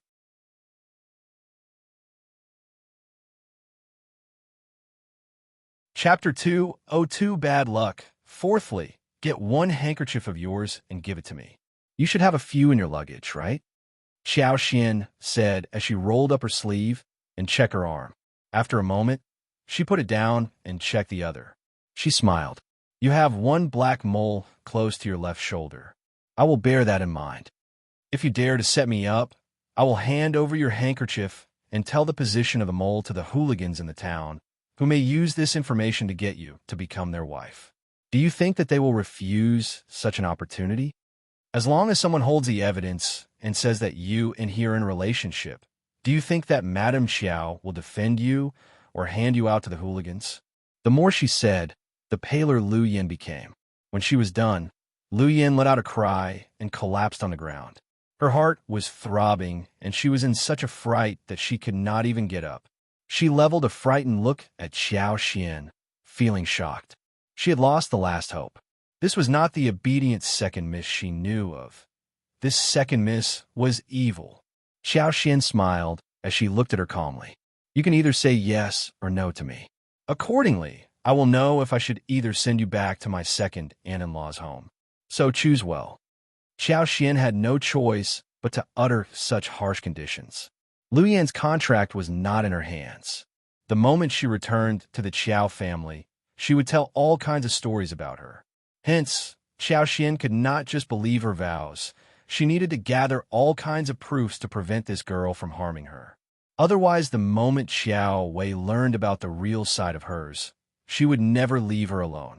She was not in a position to fight against Xiao Wei. It would not work even if she found an excuse to keep Lu Yin for the mid-autumn day. That would make Xiao Wei feel that something was wrong, and she would refuse to stop spying on her. Lu Yin collapsed totally. She sobbed, shivering. I will do whatever you say, please. Second miss. She had no other choice. Xiao Xian smiled. Good, you are teachable. Don't worry, I have no interest in your Madame Qiao, Elder Miss Qiao and you. As long as we live separate lives like in the past, then all would be fine. Qiao Wei doesn't necessarily need to know what I am like, and I can always lie to her, right? Don't be so nervous. Yes, she was very nervous, but there was nothing else she could do. Xiao Xian did not think that Lu Yin would dare do anything bad after all of this. This was a good guarantee for her and the Xiao family to live a leisurely, free life. Tidy up, boil the water in the kitchen, and take a bath. Get changed, and then we will sign the deal. Xiao Xian left after saying this. Lu Yin collapsed with her hands over her chest, struggling to get up from the floor. She was having such a miserable time. Xiao Xian came to Xiao Yunduan and narrated the whole thing to him. She needed Xiao Yunduan to write the agreement, since she was not so good at it. Moreover, Xiao Yunduan was the only person that had the right skills. Xiao Wei has Lu Yan's contract, so this is the only thing I can do to keep down Lu Yan. You won't think that I am too ruthless, right?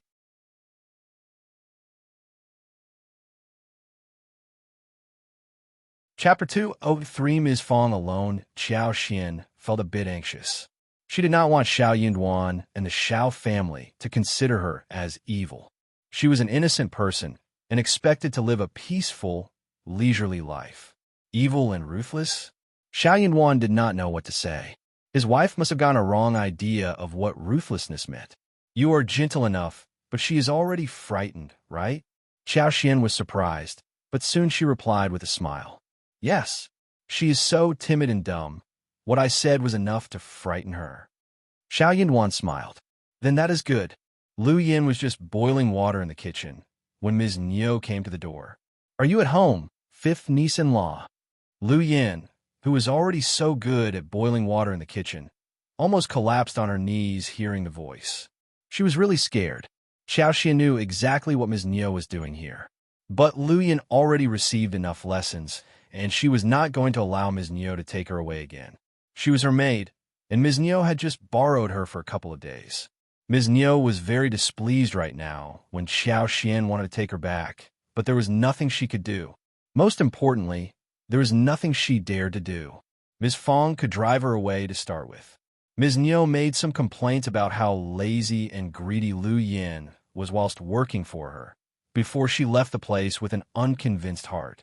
Lu Yin let out a sigh of relief in the kitchen, feeling alive again. Xiao Xian and Xiao Yunduan soon got the agreement ready. Lu Yin shivered badly, but she had to cooperate. Xiao Xian was satisfied when she had the bargaining chip ready in her hand. "All right, just stay here and work for me. If you dare betray me, I will bring you down with me." Scared, Lu Yin shook her head and her hands trembled. No, I want. Lu Yin soon became very diligent. She chopped wood, swept the floor, and started the fire without even being asked. She wanted to take over all kinds of work. She was suddenly so proactive. Xiao Xian watched the whole thing calmly, but Ms. Fang pursed her lips, not feeling so good towards that maid. This maid was a bitch who had yielded after being disciplined by Ms. Niu. The following day was Xiao Samlang and Yang Xiani's wedding. At lunchtime, Xiao Xiaoqi came from outside cheerfully, telling everyone that he had set 3 traps in the place a couple of days ago where wild boars might appear. When he went into the mountains and took a look around, he saw a large-sized wild boar in the trap. It was too heavy for him to carry, so he came home to fetch some helpers. "Mom, the wild boar is really big. It weighs at least 100 kilograms. There will be one more kind of dish served at the wedding tomorrow." Xiao Xiaoqi was so happy about it. So was the whole family. Xiao Samlang was so thrilled that he returned an excited greeting. "Brother, thank you so much. It is going to be great." "You are welcome, third brother." Everyone would like to have a flourishing wedding. Xiao Samlang had a lot of savings and knew that his mother had some too, but the money was earned without letting their father know, so they could not spend it in front of everyone. Fifth brother had just held his wedding, and the cost was very high. So if they spent too much on another wedding, the situation would look obviously suspicious. That would not be good. They had the savings, and they could use it slowly for their own pleasure, which was beneficial and full of pleasure. But a wild boar was another issue. That wild boar weighed more than 100 kilograms. It should be a big thing.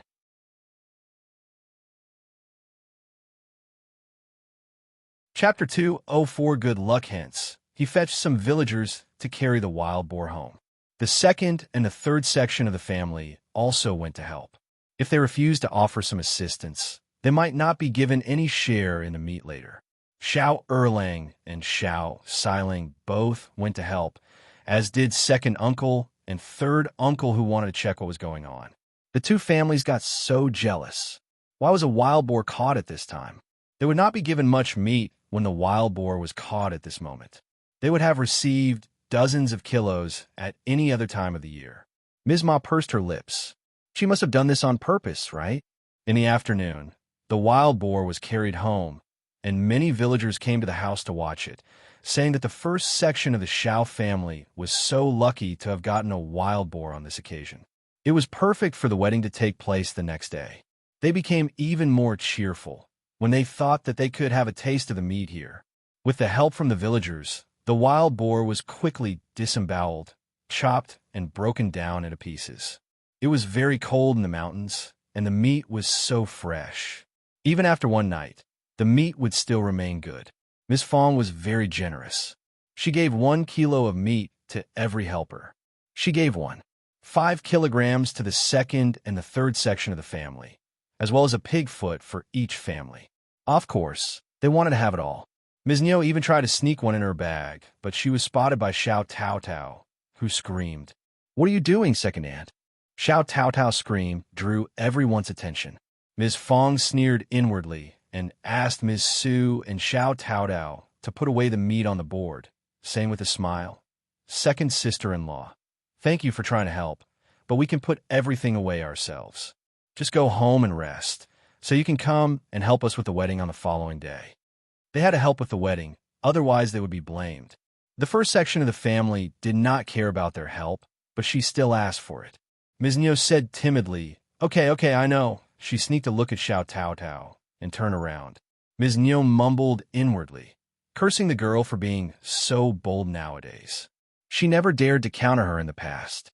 She was so angry. It was never easy to deal with the inner organs, which required a lot of seasonings, so the other families were not interested in the task. But Xiao Xian's cooking skills and dealing with inner organs were all approved by the family. Xiao Xian did not disappoint them either. She made a table full of good dishes in the evening. The pork liver was cut into small pieces and marinated with various seasonings. Then, the slices were wrapped in net oil into egg-sized pieces and slowly fried in the oil pan. This kind of dish required a lot of effort, but the end result was very tasty. When it was fried, the smell was so good that Xiao Xian asked Xiaoqi, Xiao Tao, and her niece and nephew to fry and eat at the same time. The dinner was warm and fresh, salty and fragrant. The pork loin was stir-fried with garlic sprouts and green peppers, and the large intestine was still stir-fried with pickles, such as sour, spicy, and crispy radish and beans. The pig's trotters were stewed first, and then put in the pot to make a sweet and sour dish.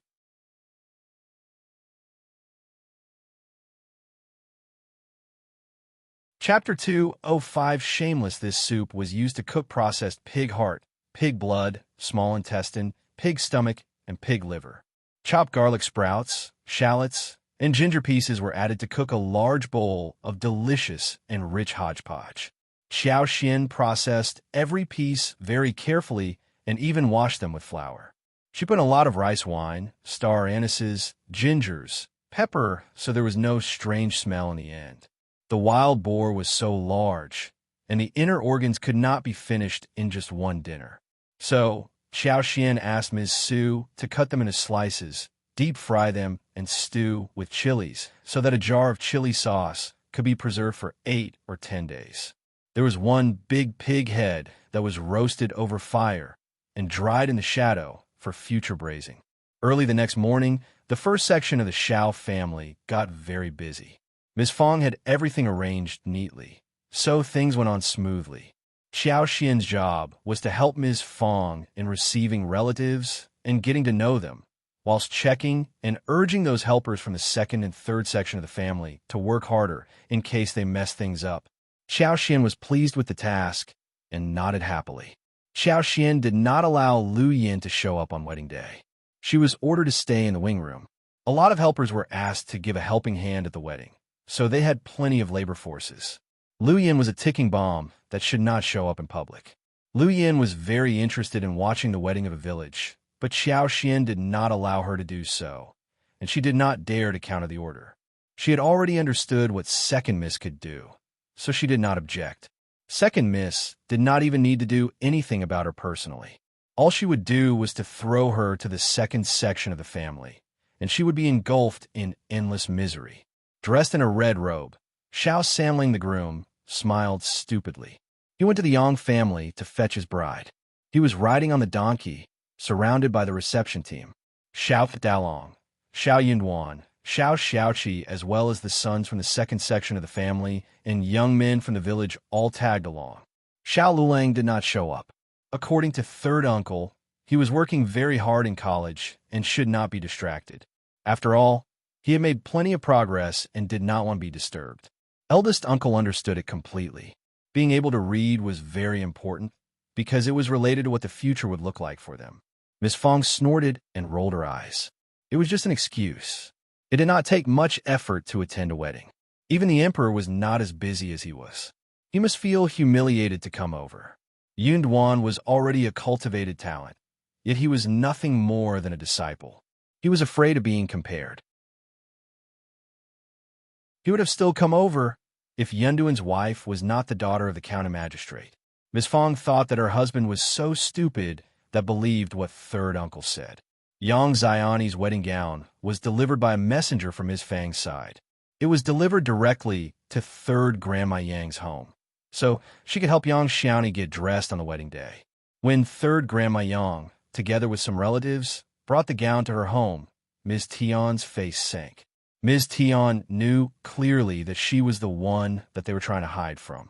Yang Xiaoni was finally moving out of home as a bride, with the help of third Grandma Yang and the other relatives.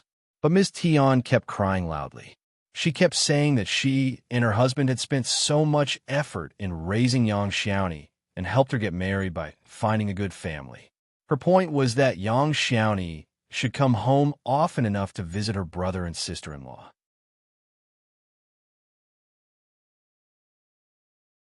Chapter 2:06. Not an easy deal hearing those words. Yang Liang did feel a bit moved and could not help but rub his eyes. The couple's behavior disgusted the whole audience. Despite the disgusted feelings, the members from the Yang family could not help but tell her to stay assured. However, Xiao Sanlang did not restrain himself and embarrassed Ms. Tian and Yang Liang, seeing that his wife was already in the litter. "Brother, sister-in-law," Xiao Sanlang said with a smile, "I feel so moved that you treat Xiaoni well. Kindly show us the dowry so we can go to do the ceremony. We can't miss the right hour, can we?" Suddenly silence dominated the whole place. Ms. Tian, who was shedding tears, burst out. "There is no dowry. You told us that we did not have to offer any dowry. You are breaking the promise." Xiao Sanlang rolled his eyes in an exaggerated way and said mockingly, "We did say so, but we thought that you care about Xiaoni so much that you are crying so hard and are willing to push the dowry into her hands." Ha ha ha, ah ha ha. The villagers who were watching the show could not help but chuckle. So did the reception team, who laughed along. Both Yang Liang and Ms. Tian were thoroughly embarrassed. Ms. Tian glared at Xiao Sanlang and showed no expression of unwillingness to let her sister-in-law go. Xiao Sanlang felt much better seeing her showing the real look. He added, "So, are you giving us the dowry or not? You love Xiaoni, don't you? You can show some sincerity after all." Annoyed, Yang Liang snapped, "You do. We are too poor to offer you any dowry." Xiao Sanlang laughed. "Well, it depends on whether you have the intention. You can give us the money if you have it. If you are too poor to give us any money, you can offer a wardrobe, a table, a basin, or a bucket made from the trees in the mountains. We won't turn any of it down. Seeing how you are dressed, you don't look that poor either." Yang Liang was stuck with words. He glared at Xiao Sanlang, just as Ms. Tian did. Any poor family would at least offer some garments or furniture to the married daughter, if they really loved her. Ms. Tian and Yang Liang were a rarely seen set of family. The Xiao family did not care about the dowry, as they already said that they did not need any. But it was annoying when the family offered nothing whilst pretending to play the drama that they loved the bride. It was disgusting. How could they get away with a cheap deal of wanting to keep both reputation and stuff as well? Xiao Sanlang was a down-to-earth person, but he could not stand being disgusted to this level. Seeing that the purpose was almost achieved, Xiao Yinwan said, "Third brother, let's leave. We should not miss the right hour." Xiao Sanlang chuckled. "Okay, let's go." Without even looking at Yang Liang and Ms. Tian, the team took off. The villagers from a Yang family exchanged a look between themselves and also left. The couple was thoroughly humiliated, but it served them right since they were the ones who tried to take advantage of others first.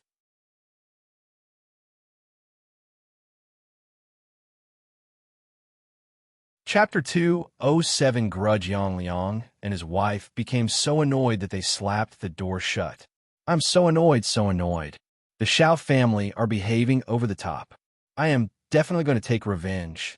Ms. Tian was so irritated that she kept crying loudly. Some nosy villagers understood that Ms. Tian would hold a grudge over the matter, so they leaned against the door of Yang Liang's home and listened. Ms. Tian, who was irritated beyond measure, kept cursing. After a while, the listeners rolled their eyes, snapped disdainfully, and shared the gossip with the fellow villagers. It was a bustling scene at the first section of the Xiao family at this moment. They were not affected by the Yang family at all. Ms. Fang was a very cautious, economic person. She added some money so that the wedding looked really good. The melon seeds, peanuts, and tea were constantly served. The dried fruits were a little expensive, but Ms. Fang did not want the dried fruits to stand out, so she refilled the box every third hour. Four kinds of dried fruits were bought, namely preserved apricots, candied dates, hawthorn cake, green and red fruit slices. All of them were so popular that they were eaten up the moment they were served. Qiao followed Ms. Fang to greet relatives and friends. Everyone knew about her identity, and many had attended her wedding. But she was a prestigious presence in front of the villagers, who could not help but glance at her again and again. She was very friendly, and no one could find a fault in her. Instead, they found her different from many ladies in the village. They whispered to each other, saying that she was polite, friendly, and behaved well, and also that she looked so pretty and had a special air around her. In the end, they could not help but conclude that the daughter of Officer Qiao was indeed outstanding. There was even a sense of faint jealousy. The first section of the Xiao family was really lucky and was definitely going to get richer. Xiao Yunduan was already the cultivated talent. Moreover, he was the son-in-law of Officer Qiao, so his future was definitely going to be promising with such a father-in-law behind his back. The guests, who heard those words, felt sour and emotional. They were all friends and relatives and kept giving compliments to the Xiao family on this happy day. Only Ms. Ma felt aggrieved inside her heart. Xiao Yunduan was just lucky, that was all. Soon her son was going to be more skilled and knowledgeable than Xiao Yunduan. It was just that he got sick during the examination, so that Xiao Yunduan took his place. But for Xiao Yunduan's success of becoming cultivated talent and saving Officer Qiao's daughter, he would not have gotten a wife like this. If her own son became the cultivated talent, then Xiao Yunduan would be nothing. So even if Xiao Yunduan saved Qiao Xian, Officer Qiao would not have married his daughter to him. She even imagined the scene of accepting her for the sake of Officer Qiao, and she would have taught her to behave well. If only such a thing had happened. If they could get related to the Qiao family, her son would definitely get promoted, and she would be in full charge of Qiao Xian's generous dowry. Moreover, she would even be invited as a guest at the county magistrate's home during all kinds of festivals, and maybe would have shared a meal with her daughter-in-law's family. She would have gotten to know many noble families, who would always come handy as useful connections for them in the future.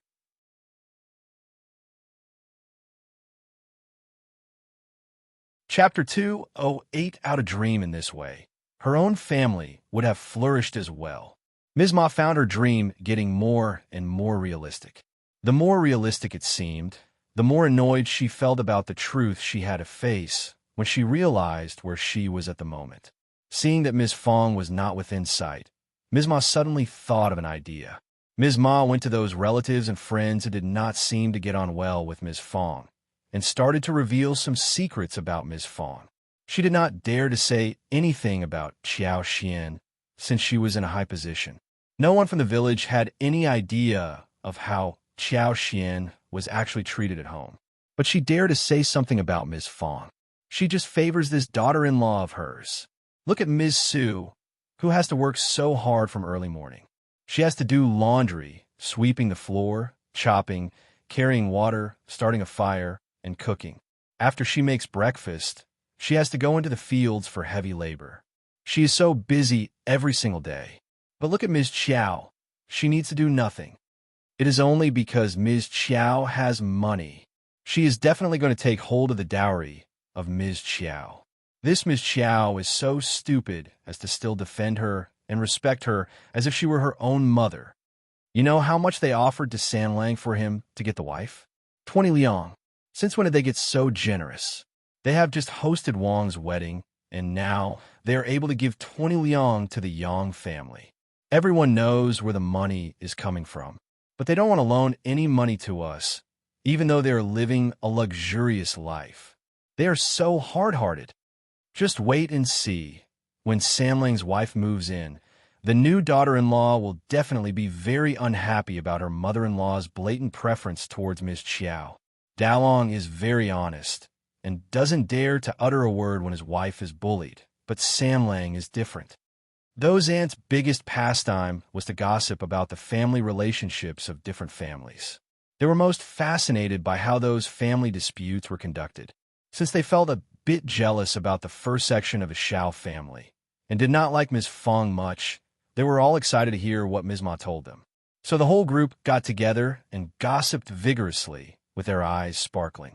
But Xiao Xian caught every word spoken, even though she was standing far away.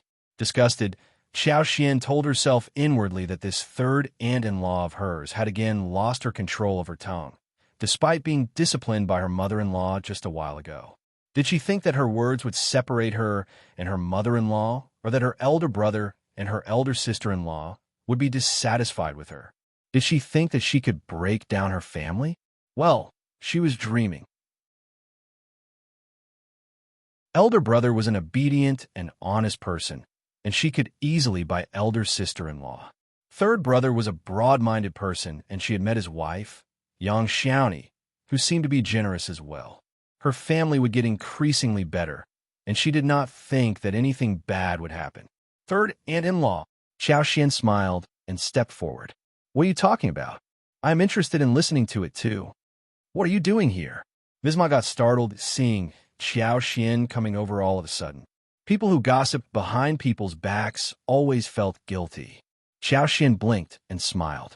I seem to hear that you are talking about me and Mom. So, I also want to hear your story in detail.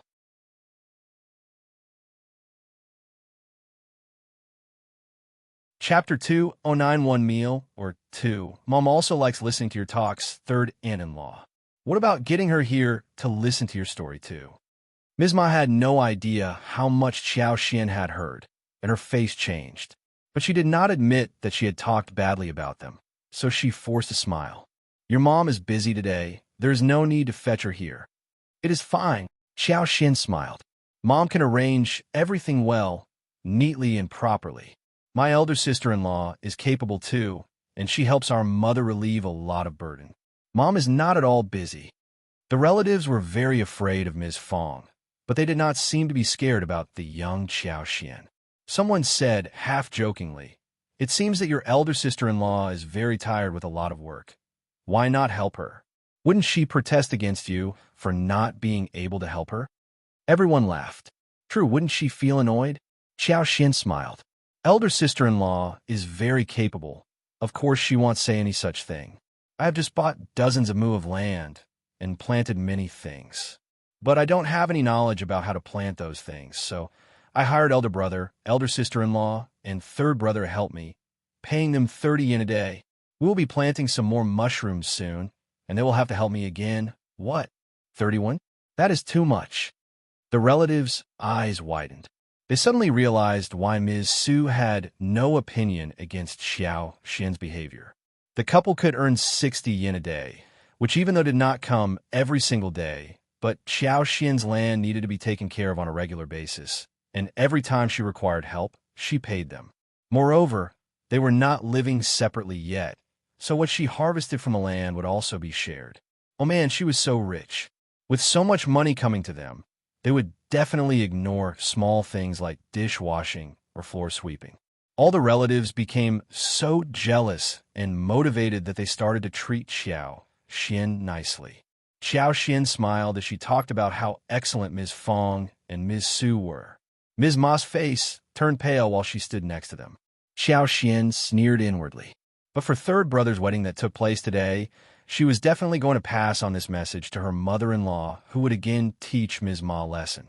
She needed to be disciplined many times until she finally understood what she ought to do and what not. She would eventually understand, after she was taught the lesson enough times. Soon the reception team arrived, and the atmosphere became lively. They cheered, laughed, and played around. It was a cheerful scene.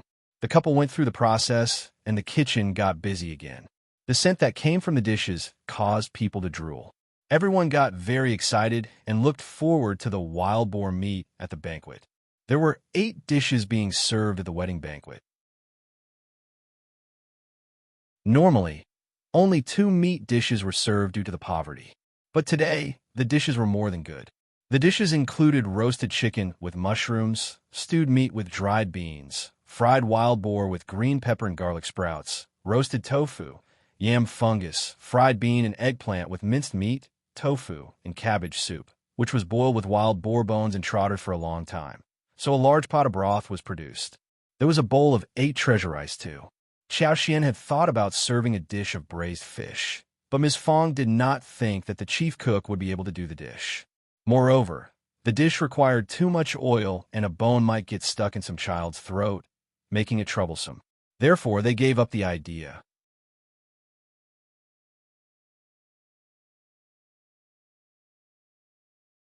Chapter published at 4th of April, 2023, 6:28 and 34 seconds, 8 m. Chapter 210.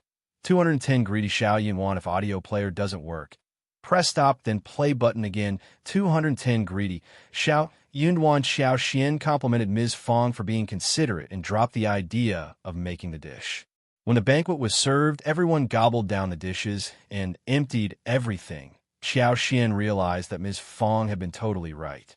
The villagers barely had a chance to eat meat, and those with some money would at most eat meat once or twice a month, never over 3 times. So when the banquet was served in the village, they never stopped themselves from eating as much as they could. When the meat dishes were served, the guests went up and kept putting the dishes into their bowls and started to relish them slowly. So did not even want to finish them totally, but took some home. The wedding was held really successfully. The 3 bowls of meat dishes contained plenty of meat and only a small amount of side vegetable dishes. Meat was seen in other dishes too, apart from tofu and yam dishes. The guests were really satisfied by the food, and the bowls were all emptied, leaving nothing behind, not even the soup. When the last batch of guests was seen off, the things borrowed for the wedding were returned. The whole family ate along with the helpers, who left after dinner. The day did not come to an end until they tidied up everything. It was already quite late. Qiao Xian did not do much labor work, but she felt quite tired, let alone Ms. Fang and Ms. Qiao. After she washed herself up, she felt relaxed and started to yawn. She felt so sleepy. I am so sleepy. I need to go to bed now, she yawned widely. With her eyes half opened, she greeted Xiao Yunduan and pulled the blanket over her, before falling asleep immediately. Standing by the bedside, Xiao Yunduan looked at her face and felt a bit dizzy in his head. It was like a dream. It had been just 2 months since his own wedding was held, and at that time, he was not feeling so relaxed, nor was she. Moreover, he remembered how the suicide took place on their wedding night. But he had not expected that he and she lived such a good life since that point. He had also not expected that her arrival brought tremendous changes to the family. It was just 2 months, but for him, it seemed like a lifetime. It felt that he was used to having her at home and in his room, next to him when he laid down. Xiao Yunduan suddenly felt a bit greedy, as the emotions hit him hard. He believed that if they could live on like this, life would not be that bad either. Early the next morning, Yang Xiaoni served the tea to the family and addressed each member of the family with a new title. From that moment on, the whole family accepted her formally. Yang Xiaoni was very diligent and did not need to be told to do the work properly. Miss Fang smiled brightly. She would have definitely thrown a fit if she paid so much and was still humiliated by a daughter-in-law who was lazy and greedy. She was the mother-in-law, and she could discipline any daughter-in-law who annoyed her. At this time, the taro, corn, soybeans, peanuts in the fields needed to be weeded, and the bamboo forest needed to be taken care of a little, so Xiao Dalong and Miss Su went into the field for work. Yang Xiaoni was used to doing labor work, so even if she had just gotten married, she was not used to idling around at home. She fetched Xiao Samlang and took him to the field for work as well.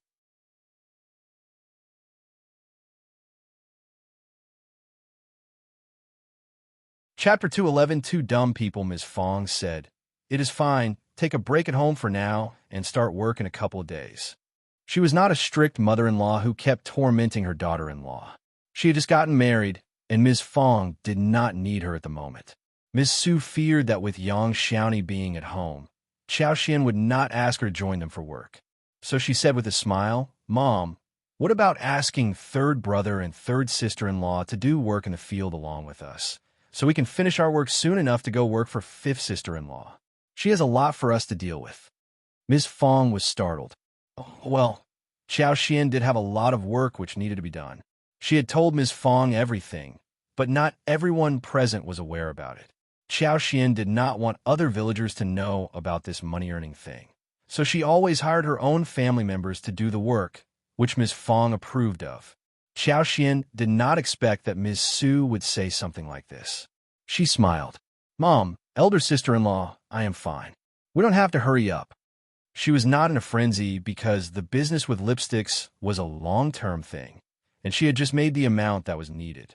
Mushroom planting could also wait for now because she needed to find some more kinds of mushrooms in the mountains. Mushrooms and wooden ears were easy to find because she had the superpower which could help her see every tiny thing in that broad, wide place. But snow fungus was rarely seen and needed to be searched with some effort. Moreover, sometimes luck was required as well. As long as she found the seed, she could simply urge them to grow by the virtue of her superpower. Xiao Sanlang's eyes sparkled, and he smiled. Mom, elder sister-in-law is right. Let's get our work done as soon as possible. Xiaomi is not that weak. Then he turned to young Xiaoni and whispered, Fifth sister-in-law is very generous. She pays each worker 30 won a day. We can save money to buy something good in the town. Yang Xiani's eyes sparkled too. Really? That's great. These two dumb people thought that they were whispering, but Ms. Qiao and Ms. Fang caught their conversation clearly. Qiao Xian laughed, but pretended not to have heard anything. Ms. Fang ignored them furiously and glared at Xiao Sanlang. Okay, just do whatever you want. She was not going to force her daughter-in-law to take a break and not to work. Xiao Sanlang nodded, and he left for work with his wife cheerfully. Qiao Xian smiled. Mom, just let Lu Yin do the work. You should take a break too. You have worked too hard these days. Ms. Fang stopped being annoyed and smiled. Okay, you are so considerate. Just go and take the break. I owe you big for your third brother's wedding. Xiao Xian felt warm in heart and smiled. Mom, we are a family. Don't mention it. Let me make lunch and dinner. I will create something delicious. Ms. Fang sneered. No need. You can make it tomorrow. Just let Ms. Su and Ms. Yang cook tonight. Your second uncle and third uncle's families will be here for dinner, and they don't deserve to eat your food. She did not want them to start visiting them often for dinner after they tasted her dishes. Ms. Fang had already planned what dishes to serve tonight. Xiao Xian nodded in understanding. True, as long as the two families were far away from them.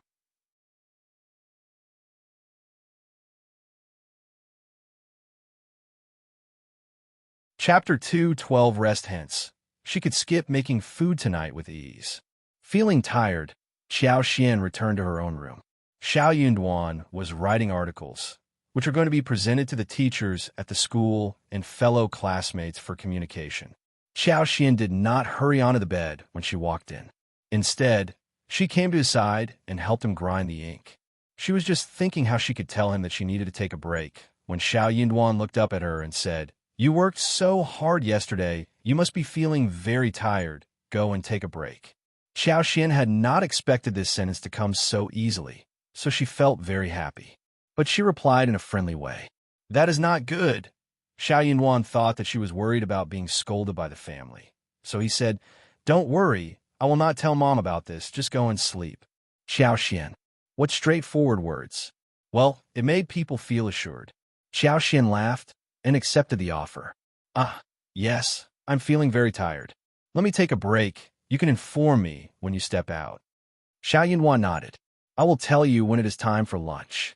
Feeling assured, Xiao Xian thanked her husband and threw herself onto bed.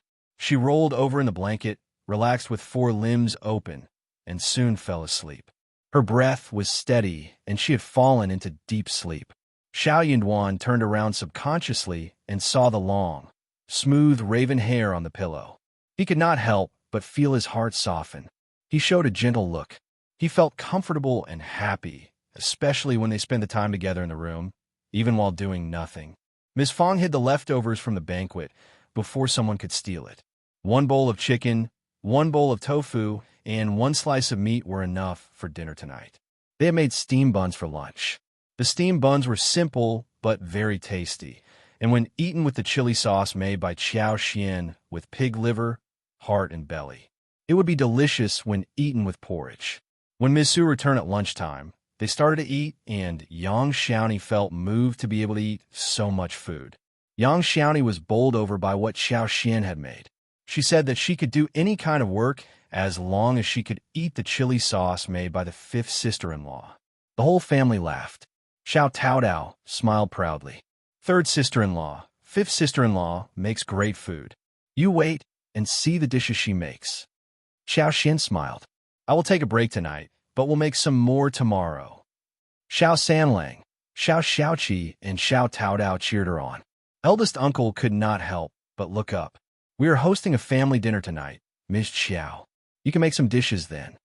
Eldest uncle had to admit that Xiao Xian cooked great food, though he was not very satisfied with her. She could make some good dishes for the family dinner to bring up the reputation. In this way, the second section of the family and third section of the family could have a taste of what she was capable of. Miss Fang rolled her eyes and said coldly, Miss Qiao has been working very hard these days, and she is too tired to do any more work. She is taking a break tonight.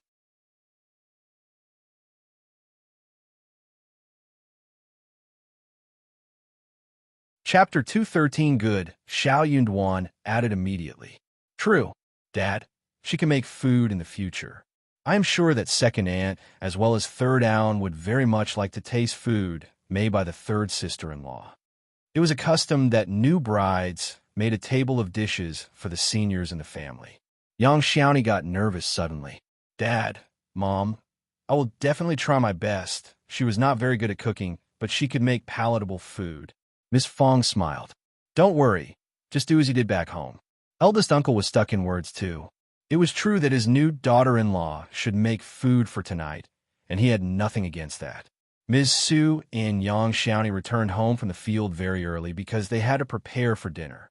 Ms. Fang told Yang Xiaoni and Ms. Su what they should do, so they followed the instructions. Yang Xiaoni was used to bitter days, so when she saw how Ms. Su filtered the rice, she felt very satisfied seeing a pot full of rice. She asked her voluntarily, Do we make rice in this way? Don't we add any kidney beans or mung beans? Yang Xiaoni drooled, seeing pure rice in the pot. Back at home, she barely got to eat any rice. Either she ate porridge or rice with beans. Miss Su sounded proud as she grinned. No need. We don't lack rice or flour, and we eat such rice every single day. Soon you will know why. Really? Yang Xiaoni's eyes widened. She could not believe what she had heard. Miss Su laughed. Of course. Fifth sister-in-law knows how to make money, and she will help us make a lot of money too. Soon you will know. The fifth sister-in-law was not very good at doing heavy labor, and when their fifth brother became an officer in the future, she would never go down into the field again. She had dozens of fields for lipsticks, herbs, and mushrooms, and she would need laborers. So Ms. Su was well aware that they would have a lot of money to earn soon. Every time fifth sister-in-law made money, she gave some for the shared savings as well. So they did not lack money at home. They had plenty of rice, flour, and meat, which they ate often. It seemed that they had taken advantage of fifth sister-in-law and the shared savings. Ms. Su did not want to share too many details with Yang Xiaoni yet. She had her own ideas and was not as easygoing as Taodao. As of now, she definitely trusted the fifth sister-in-law more than Yang Xiaoni. If she told Yang Xiaoni everything, she would have no advantage at all. As far as she could tell, Yang Xiaoni, as an honest person who was easily satisfied by food, just like their third brother. That was wonderful. The meat dishes for dinner included a bowl of chicken, pork tofu, and one slice of wild boar. Some mushrooms, bamboos, pickles, eggplants, and green peppers were added as the vegetable dishes. That would be enough. Miss Fang did not kill any chicken. She just added one dish of scallions with fried egg and a bowl of wolfberry sprout soup with eggs. When Yang Xiaoni and Ms. Su were busy cooking in the kitchen, the second and third section of the family arrived. Yang Xiaoni's family were horrible, and the second and third sections of the family were laughing at Ms. Fang behind her back. thinking that she had indulged Xiao Sanlang too much, because of which such a horrible marriage had been established. Yang Xiaoni had seduced Xiao Sanlang because she thought she was pretty. For her, marrying Xiao Sanlang was a fortunate thing, but Ms. Fang approved of the marriage despite her family background.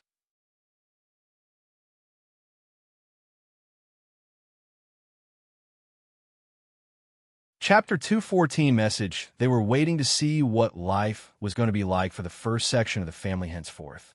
Therefore, both sections of the family seemed to be in a good mood. They were waiting to see a ridiculous show, rather than feel jealous and annoyed. Ever since Ms. Ma was caught red-handed by Qiao Xian when she badmouthed them at the wedding, she was very worried that Qiao Xian would point this out to her in front of Ms. Fang and be disciplined by her. Therefore, Ms. Ma did not dare to say anything.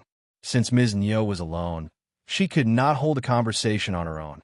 So the dinner went on peacefully, and no big fuss was made. The following day, Ms. Su and Yang Xiaoni went into the field for work. After breakfast, Qiao Xian took a walk in the yard and checked out the melons, fruits, and herbs which she had planted. The seeds of tomatoes could be put down too. She softened the earth and spread down the seeds, poured some superpower of hers into the field so that the sprout could start to grow on the empty, broad land. The seeds were ripe, and they should grow well.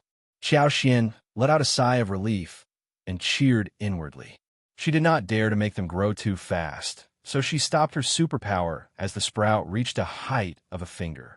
The door of the yard was often locked, and that was why she dared to use her superpower at this time. When she walked out of the yard, it was time to make lunch. Qiao Xian and Xiao Taodao helped Ms. Fang in making porridge, steamed rolls. They were going to eat them with the chili sauce. Xiao Taodao also put some mushrooms into water, washed some garlic sprouts and beans, so that Ms. Su and the others could fry them when they returned home if they felt like having another. Xiao Xian, Xiao Taodao, and Xiao Xiaoqi finished the food first before going into the floral field to continue with lipstick making. They needed to take advantage of the blooming, fresh flowers. Otherwise, it would be a total waste. This was all money. May had just passed, and the ordinary roses could grow for no longer than 10 more days. Qiao Xian could extend the lifespan, but that was too risky for her. Her actions might cause suspicion. Fortunately, the pomegranate flowers were preparing to bloom soon, and there were several colors of roses that bloomed all year round, so there was no need to worry about raw materials. In the afternoon, Qiao Xian let Xiao Taodao make the lipstick right from the beginning to the end, hoping that she could make a complete lipstick alone. Nervous and excited, Xiao Taodao was shivering throughout the whole process. Fifth sister-in-law had passed on her special skill to her, and she was very excited by that. It was a skill that could guarantee her survival for a lifetime. Fifth sister-in-law must know that when she was able to master the skill, she could earn money on her own, but she still did not keep the skill as a secret. After 3 attempts, and under Qiao Xian's instructions, Xiao Taodao finally managed to make one lipstick. The girl was so happy that she blushed, expressing her gratitude to Qiao Xian. Fifth sister-in-law, don't worry, I promise never to make money with this separately. Also, I will never pass this secret on to anyone else. Xiao Xian grinned. You can work as my assistant today, but we will see what happens in the future. It is a large business, and you can be part of it. Xiao Taodao smiled and made up her mind.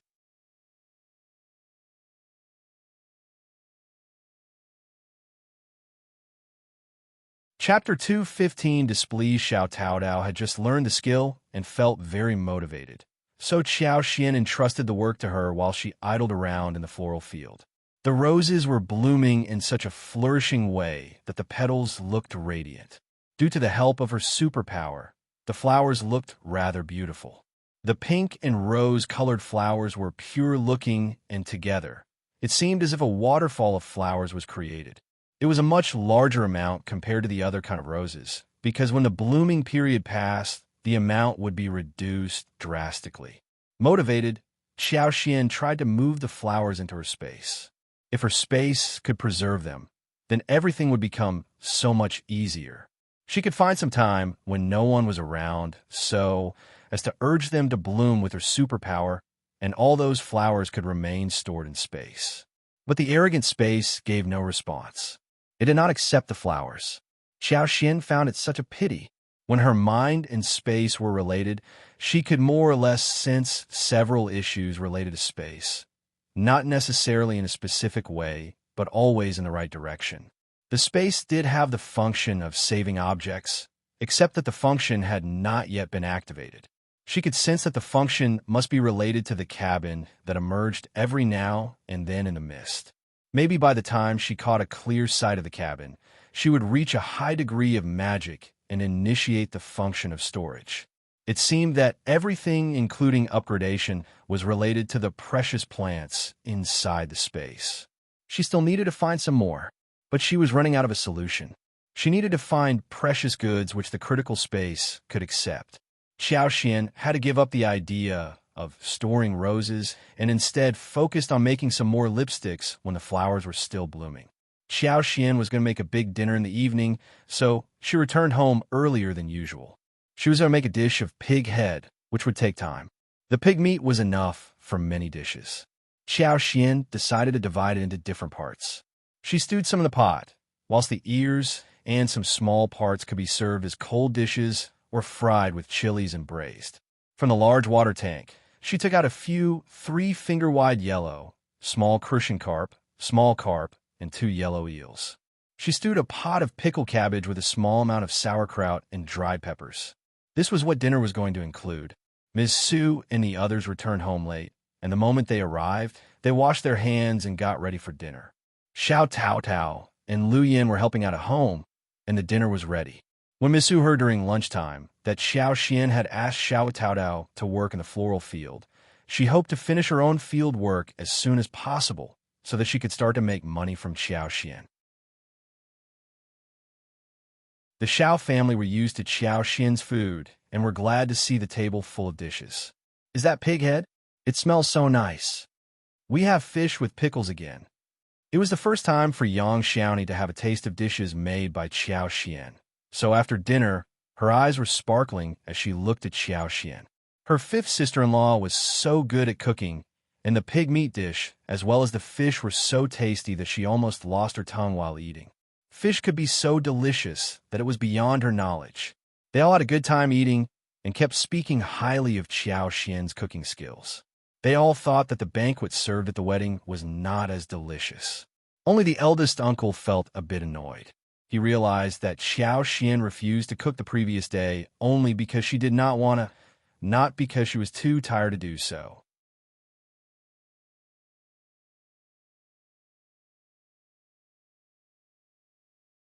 Chapter 2:16 Ideas. However, if Qiao Xian had been the only person who got this idea, he would have definitely disciplined her. He would have told her that she should not have such thoughts when the whole family was together.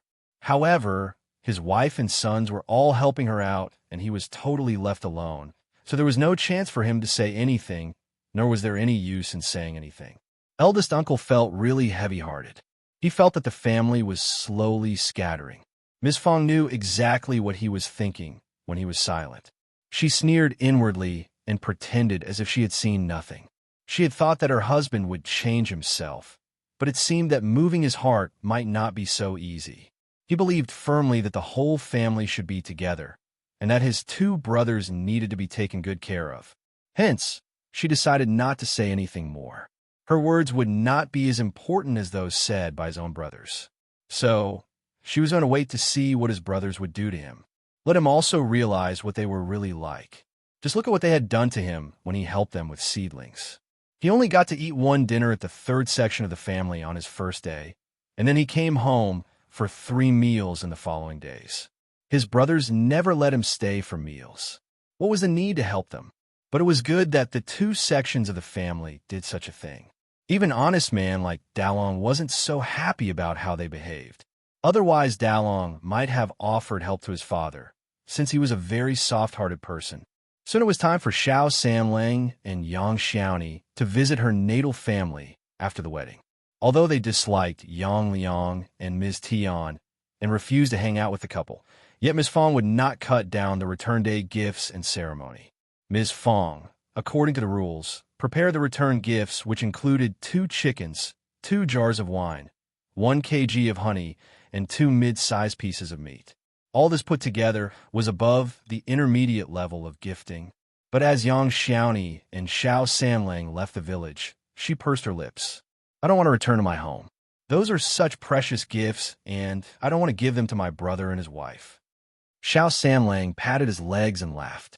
We have the same idea. I would rather feed the food to the dog. His wife had not had a comfortable life before she married him.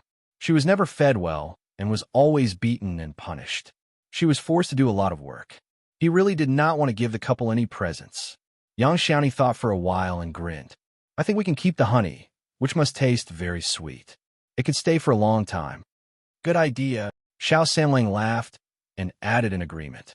This rice wine seems nice too. What about keeping it as well? We can taste it every now and then.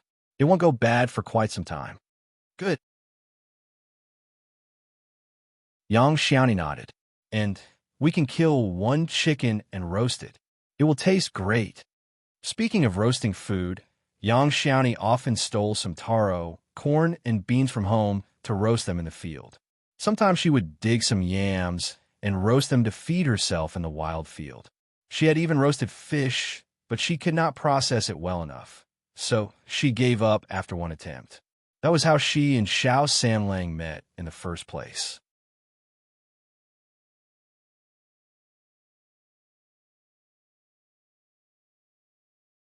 Chapter 217, Not Her Home. There was one time when she was roasting yams in the wild field when Xiao Sanlang followed the scent.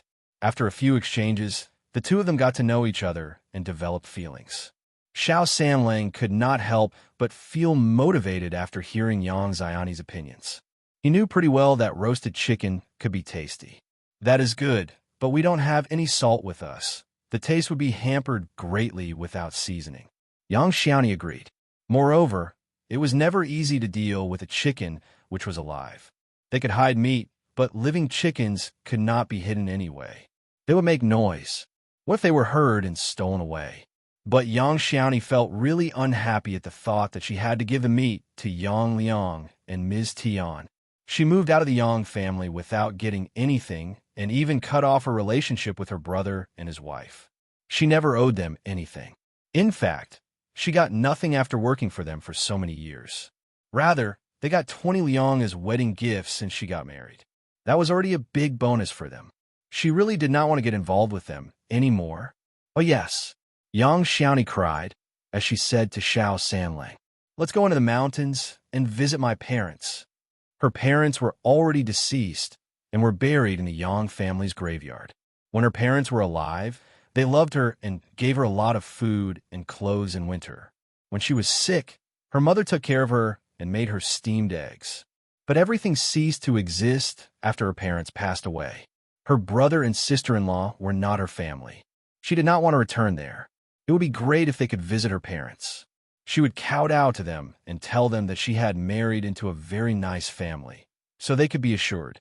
Xiao Sanlang, who did not like Yang Liang and his wife, agreed heartily with what Yang Xiaoni said. This is a good idea. I will kowtow to my in-laws, and it is like a return day too. Yes. Yang Xiaoni nodded with force.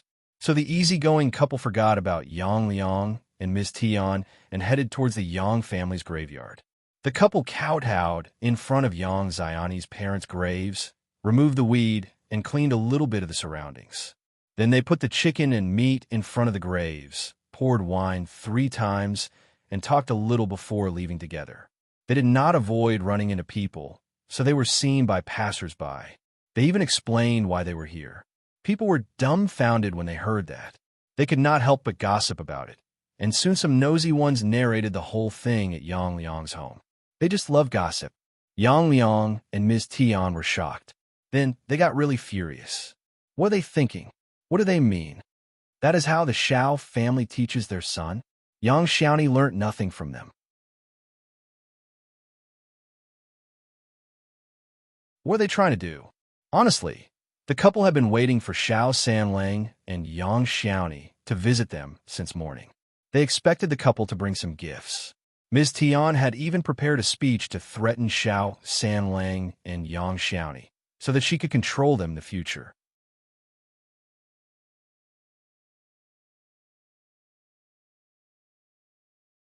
Chapter 2:18 Embarrassed, she had intended to warn Yang Xiaoni, telling her that even if she was married, she should never forget about her own family.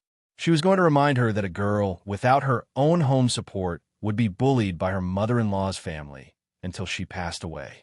However, she made the full plan and believed that she would be able to take control of Yang Xiaoni, but Yang Xiaoni and Xiao Sanlang did not even show up. What kind of family are they when they do not even know that they should have presents prepared on the return day? Shame on them. Ms. Tian was so annoyed, yet the villagers were all laughing at her. Some people even mocked her. Well, your words are not entirely true. They went to their parents' graves to pay tribute. That can be counted as a return day ceremony too, right? Yeah. When Xiaoni's parents were alive, they loved her deeply, and Xiaoni is a good-hearted girl who knows that she should take her husband to visit them. It should be counted as a return day, right? Xiaoni does have some unique ideas. Haha. Hearing those words, Miss Tian got angry beyond words. She rushed back to the house and slammed the door shut. Did you hear that? Miss Tian sneered at Yang Liang. That damned girl refuses to be under us, and you were dreaming about continuing to be her brother. Yang Liang felt very embarrassed too. Any married girl should come back to their home on return day. Otherwise, her natal family would be so embarrassed. Then what should we do? Ms. Tian sneered. Of course we should go to the door to demand an explanation. They are bullying us. We should teach them a lesson. Ms. Tian was going to cause such a fuss that the damn girl would never have an easy time at her mother-in-law's family. Thinking of how Yang Xiaoni and Xiao Sanlang went to her deceased in-laws' graves with chicken, meat, and wine instead of bringing those things home, Ms. Tian felt even more irritated. This goddamn girl looked honest on the surface, but she knew that Yang Xiaoni hated her deeply inside her heart. But she had not expected that the girl would have done something like this. In this way, she should not be blamed for taking the revenge. Yang Liang hesitated. Is this a good idea? He was a coward and wanted to have a good reputation. He could lecture Yang Xiaoni when they were at home, but he could not demean himself by making a fuss at someone else's door. Ms. Tian pointed at his forehead and said, "You coward! They have bullied you to your bones, and you don't even dare to stand up for yourself. Are you a man or not?" Lecture by Ms. Tian, and thinking of what Yang Xiaoni did, causing him to become a joke, Yang Liang suddenly felt really furious. He said through clenched teeth, Okay, I will make sure she suffers." Now you said it right. Ms. Tian sneered. Along with her two sons, she and Yang Liang headed to Shouting Village in anger. Xiao Sanlang and Yang Xiaoni had already returned by lunchtime. They hid the two living chickens in their own room and put the 2 pieces of meat in the kitchen, saying that those were the presents from home. Ms. Fang did not think that it was possible, but seeing that the couple did not even stay for lunch, Ms. Fang found that it might have happened. The couple might have tried to steal meat from Yang Liang and his wife's hands, so maybe the couple got annoyed and drove them out before serving them lunch. But it was okay. They could have better food at home. It seemed that it was right for them to have brought back the meat. The couple was so unkind, and she would support whatever her son wanted to do.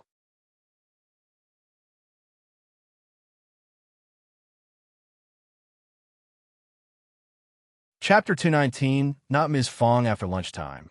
Yang Xiaoni and Xiao Sanlang headed into the field to work with Xiao Dalong and Ms. Su. They wanted to finish their own labor work during the afternoon, so that they could start to earn money the following day. Naturally, all of them were highly motivated. However, Ms. Tian, together with her 2 sons and Yang Liang, rushed in at the moment. Ms. Tian had the intention of causing a big fuss, so the moment she walked into the village, she started to shout loudly and attracted numerous villagers' attention. There was not much entertainment in the village, so when such a show was on, everyone quickly gathered around. The fight between 2 women would be a juicy piece of gossip that could last for 2 months at least. Seeing many villagers attracted by her, Ms. Tian became increasingly confident, and she started to shout loudly. "You don't even do the return day? That behavior is way over the top. Yes, it sounds unreasonable. Is it true? I don't think the Qiao family would do something like this. Well, Miss Fang has a bad personality, and she definitely takes revenge, yet she always sticks to the rules. Moreover, she treats Ms. Su and Ms. Qiao equally. But I don't think that Yang Liang and Ms. Tian are lying. They can't be lying because something like this cannot be kept as a secret. Well, let's watch and see what happens. Yes, let's see. So, the whole gang rushed to the Qiao family's home with Yang Liang and Ms. Tian. Ms. Niu and Ms. Ma were also among the crowd. They were laughing with their eyes sparkling. The two of them were not saying anything, fearing that their words would again reach Ms. Fang's ears, which would not be a good thing for them. Ms. Fang was not in a good mood these days. She even hit people. Ms. Fang was so shocked when Ms. Tian came to the door.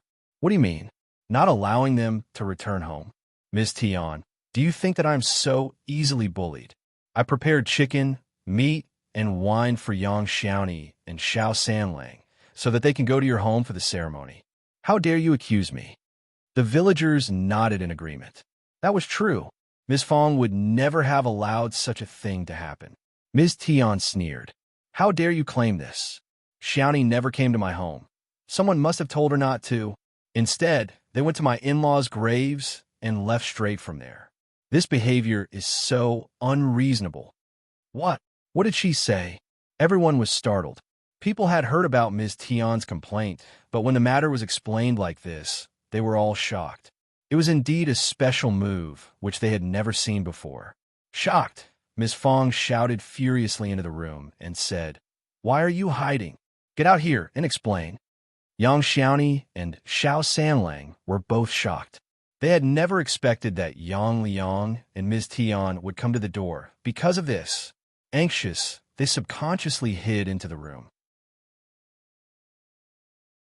But the couple had no choice and came out after Ms. Fang shouted at them. Seeing Yang Xiaoni, Ms. Tian got so furious that she stepped forward to slap her face. You bitch, how dare you Xiao Sanlang defended Yang Xiaoni and pushed Ms. Tian away, glaring at her. What are you doing? You better not touch my wife.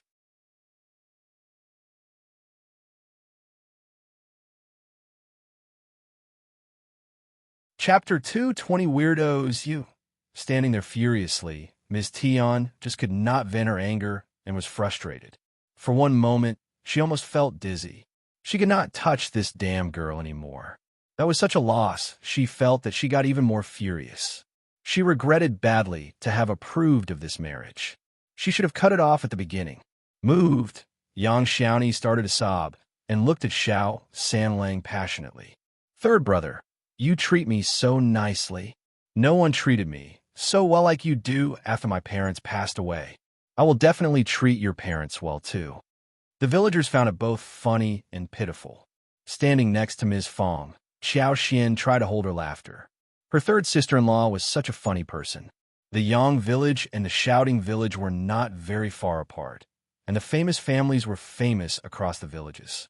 For example, weird couples like Yang Liang and his wife who treated their sister badly was a fact known to almost everyone.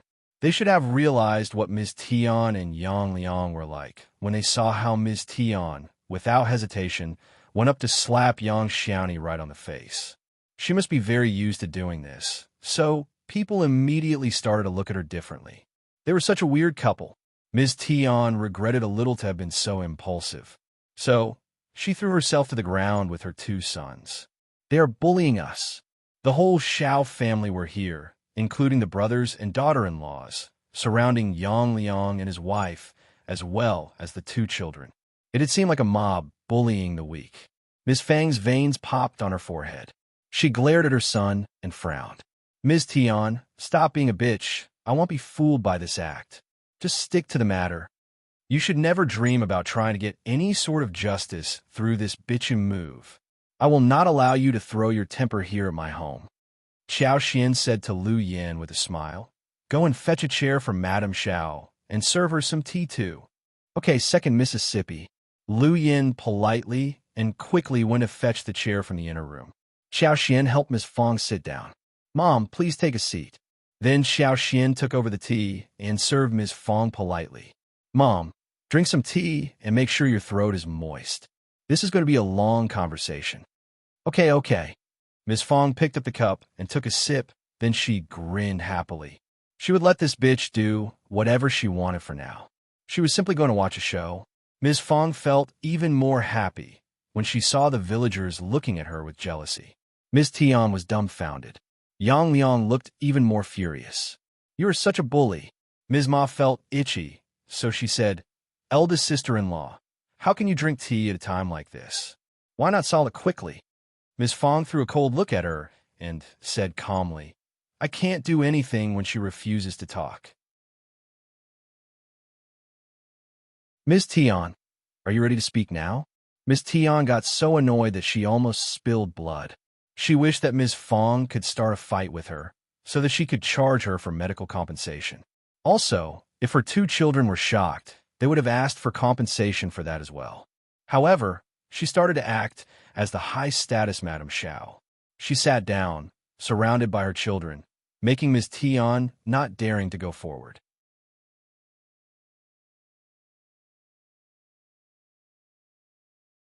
Chapter 221, Not Return. Yang Liang tried to calm himself down. My sister married your family, and you need to help her do something on the return day. But you are bullying us by not letting her return. Miss Fang frowned. I saw them off this morning, which was also seen by the neighbors. I did not stop them. Third, Ms. Yang, explain it to them. Xiao Samlang was about to speak when Yang Xiaoni pinched him and said with pursed lips, Mom, we did return, but I went to my parents' grave to pay tribute. Can't that be counted as a return? Yang Liang got furious. Damn girl, what are you talking about? Yang Xiaoni looked at them. Her eyes were sparkling, but she turned pale. Yang Xiaoni said to Yang Liang, I don't have a home without my parents. You know pretty well how you have treated me during the past years. You asked for 20 liang as the wedding gifts, but I have no dowry. Even my wedding gown was given by my mother-in-law. How can I be grateful to you when you have treated me like this? I can't do the return day ceremony with you. I was ordered to do the seedling work in the field, chopping wood, carrying water, laundry, and all kinds of labor work, but I was never fed well. I owe you nothing. Since you are here, I want to let you know that I am not going to have any relationship with you from this moment on. You have sold me for 20 liang already. How I spend my days in my mother-in-law's home has nothing to do with you. Yang Liang turned pale. Many people present understood clearly how Yang Xiaoni lived her life before she got married. They sighed and discussed the matter among themselves. Yang Xiaoni had such a terrible life, but for her luck, she married Xiao Sanlang. Her future would have been much worse. How shameless Yang Liang and his wife were, and even dared to cause a fuss till date. Still, some people talk from the point of morality. He is your brother. Brother and sister should not hate each other. Moreover, you are married now. How much hatred can there be? Yes, they are still relatives. Why be so ruthless? Your brother and sister-in-law have brought you up. You should be kind to them. Just calm down. You are a family, and you should be in harmony. Yang Xiaoni screamed in anger. It didn't happen to you, so you will never know what it feels like. Anyone who says so should get relatives like this and experience it personally. Some people became anxious and snapped. What are you talking about? Why are you cursing us? You are so immature. Yang Xiaoni snapped and sneered. You know this is a curse, right? Since you don't want anyone like this in your family, why are you forcing me? Why do I deserve to have such a hard life? Ms. Fang said coldly, all you outsiders, stop interfering. We will solve the matter ourselves. You both can also leave now. Ms. Tian glared at Yang Xiaoni and felt very unconvinced. Yang Liang was very embarrassed and left with Ms. Tian in a hurry. Ms. Fang sneered behind them. It doesn't look good to make a fuss like this. The Yang family's reputation is ruined by you. We should all be sensible. Yang Liang staggered for a moment and then hurried away.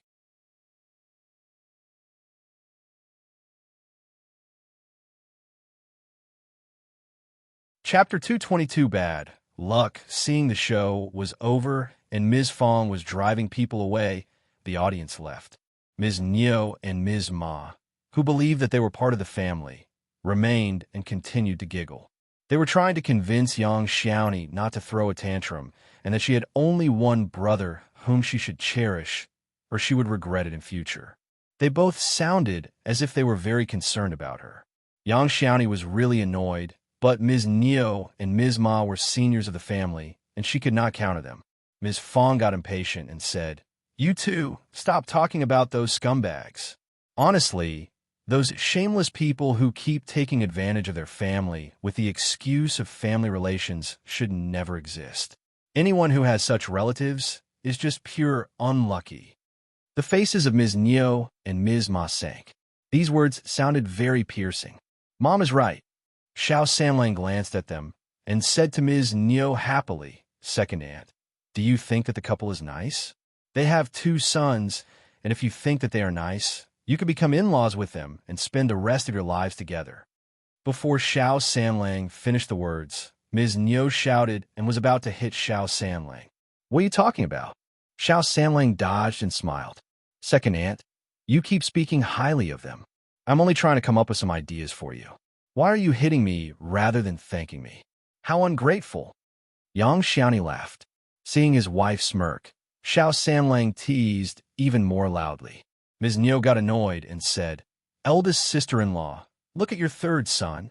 He has no rules." Ms. Fang glanced at her and replied calmly, "He is simply following your words. Why is he unruly? You can get close to the couple if you don't think that the couple is annoying. Just stop it."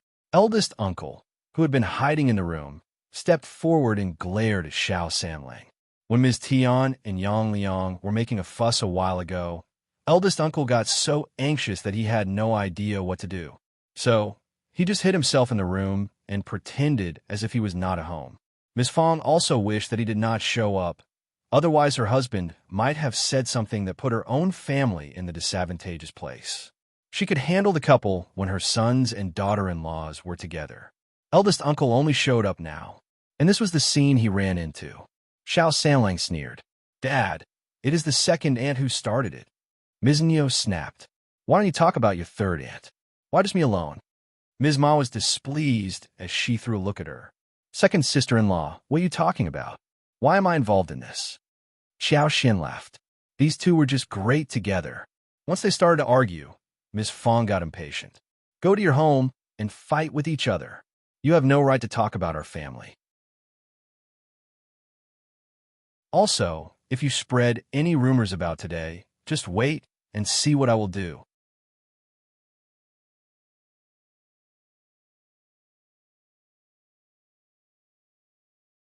Chapter 223, Venting Anger Interrupted. Ms. Niu and Ms. Ma could not continue with the previous topic any longer. They mumbled curses among themselves and left. Ms. Fang glared at Xiao Sanlang and Yang Xiaoni. "You two, a word." Ms. Fang did not blame them for what happened today. On the contrary, she even believed that they were not wrong, though what they did was a bit shocking. She agreed with them that it was much better to get rid of the relatives who annoyed them. Therefore, she felt a bit happy to see Yang Xiaoni doing this. It was a kind of anger venting. However, these two children were just too bold. They did such a thing in secret and even hid it from her. Good that they were lucky enough to have the whole family at home. Moreover, Ms. Tian as well as Yang Liang did not have anyone supporting them, so they were easily controlled and revenge was easily extracted. If it had been someone with some support who caused a big fuss and accused them, then they would have been on the back foot. They needed to be disciplined in case they did the same thing again. After being disciplined by Ms. Fang, both Xiao Sanlang and Yang Xiaoni felt distressed. But Ms. Fang only taught them a lesson rather than give them a hard time. She did not make Yang Xiaoni suffer because of this. When it was dinner time, Qiao Xin made some good dishes, and Yang Xiaomi became cheerful again after eating the food. Ms. Fang had been watching the couple, who shared the same personality. Their eyes sparkled as soon as they saw good food and forgot everything else. Ms. Fang was speechless. They deserved each other. When the work in the fields was done, Qiao Xin asked Ms. Su and Yang Xiaoni, as well as some family members, to help her out in the floral field. They would be paid 30 yuan a day. Yang Xiaoni was as surprised as Ms. Su had been at the beginning. At 30 won a day, which included 10 won for the shared savings, Ms. Fang changed the rules about shared savings. She could save 21 for herself, with which she could travel into the town and buy a lot of good food to eat. She could buy sugar pastry, dried plums, melon seeds, peanuts and meat sliced noodles, etc. She was going to eat everything with her husband. Qiao Xian also gave away one set of lipsticks to Yang Xiaoni. Yang Xiaoni was so thankful and glad to receive the lipsticks that she wanted to give Qiao Xian a tight hug to express her gratitude. Women could never turn down cosmetics. Yang Xiaoni started to put it on, unlike Ms. Su, who did not use it immediately. She even put on a blusher which Xiao Sanlang bought for her. She was in a good mood after she got married. Her mother-in-law's family was great. She could eat good food, and she was becoming prettier than before. She looked so attractive that Xiao Sanlang adored her even more. The couple wanted to stick with each other from morning to the evening and kept smiling at each other and working together too. Ms. Su rolled her eyes at their behavior, and Qiao Xian felt shy about the scene. She had been overly fed by their sweet and sticky behavior. It was soon the time to plant mushrooms. Qiao Xian asked Xiao Dalong and Xiao Sanlang to chop some trees for the materials. It was not very easy to chop trees and carry them back to the yard, so Qiao Xian paid them 60 yuan a day for the task.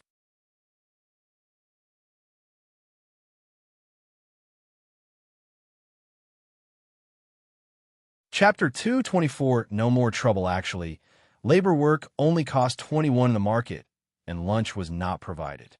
The workers were under strict watch all the time and had no spare moment to slow down. But even if that was the case, there were still many people who would want to work there. Qiao Xian could not be so particular towards her own family. Labor work was very tiring, and she needed to make sure that she paid well. Xiao Sanlang and Xiao Dalong were not enough. So Qiao Xian asked Xiao Dalong to ask their cousins for help. Qiao Xian stressed repeatedly this time. If someone asks about this, just say that you are paid 21 a day, understand? 20 was a normal and slightly high price. 60 would draw too much attention from the villagers. Qiao Xian wanted to keep a low profile. She just did not want to be the center of the attention, in case she exposed herself easily. She did not want Xiao Wei to do anything crazy to her again. Xiao Dalong nodded and turned to look for his cousins. Xiao Dali and his brother were so glad that they nodded immediately, swearing not to spread the truth. 60 a day. They had never been paid so much. They could buy more than 5 kilograms of lower quality rice with just one day's payment. Moreover, the Xiao family offered lunch as well. Qiao Xian, together with Xiao Taotao, Xiao Xiaoqi, Ms. Su, and Yang Xiaoni, was working on the lipsticks in the floral field. They would look to find a fungus when they had the materials ready. Qiao Xian felt that her superpower had been expanded to another hundreds of meters, and it was not very difficult to find what she needed in the mountains. There were definitely shiitakes and wooden ears, but snow fungus should be easily found as well. Qiao Xian asked Xiao Yinduan to buy some meat for home, as well as some ducks and chicken. It was summertime, and the meat could not be preserved for too long. They could keep the chicken and ducks alive until they felt like using them for food. They had more than 30 chickens with different sizes, but they were used to lay eggs, and the ducks had not grown big enough yet. They almost ran out of the fish in the jar, and in the afternoon, Qiao Xian, Xiao Taotao, and Xiao Dali went to catch the fish and shrimps in the river, taking a break from their heavy work. But she paid them a salary anyway. Feeling bored, Yang Xiaoni followed them to the riverside as well. Qiao Xian thought for a while and asked Lu Yin to tag along. She could help them carry the bucket or the basket. Lu Yin was already quite tamed, yet Qiao Xian still could not trust her, so she never allowed her to walk in the yard or the floral field. That she was planting fruit trees, medical herbs, and making lipsticks in the floral field was a secret to be kept only among the family and was never mentioned to Lu Yin. Lu Yin also knew that the Xiao family had some secret, or more like second miss who had a secret. She would have tried to dig it out in the beginning, but after all this time, she did not dare to. She had to pretend as if she knew nothing. Second miss was in charge of her, and what she needed was to live in peace and spend the remaining days well, so as to return to the Qiao mansion safe and sound. She truly did not dare to cause any more trouble. She was wrong, so were Elder Miss, Madame Qiao, and Old Master. Second Miss was not timid or cowardly. On the contrary, she was smart, bold, and far more tricky than any of them could have expected. To control her, all Second Miss needed to do was to throw her into the second section of the family and make her suffer.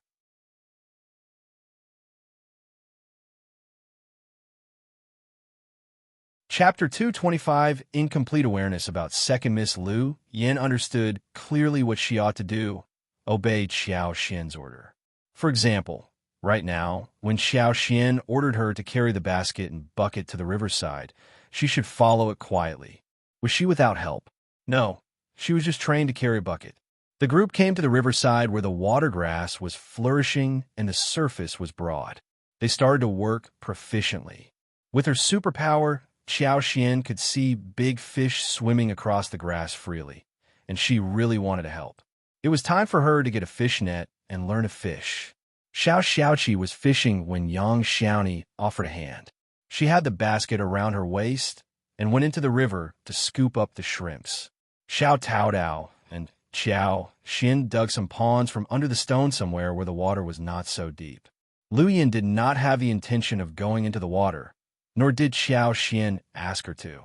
She was ordered to watch over the things on the bank. She spent so many years inside the mansion, and she would have never learned how to get into water. She might even scare the fish and shrimps away after being slow-handed. Lu Yin was shocked. She knew that the Second Miss had changed, but what she had not expected was that she never knew Second Miss well enough. How did Second Miss learn to do this? Xiao Xian flipped the stone and caught a shrimp at each attempt. Fish and shrimp were different. They were never fast enough to escape the siege. They were slow enough to be caught, even when they ran from one rock to the other. Xiao Taodao and Xiao Xian were excited, and soon they had more than 20 and 30 shrimps in the basket. Yang Xiaoni did not spend much effort to scoop the shrimps, which were of different sizes. Some were really small. Sometimes they would find a couple of loaches, some large fish, or eels. Crabs were available too, but she tossed them back into the river. Xiao Xiaoqi was watching over the fishing poles.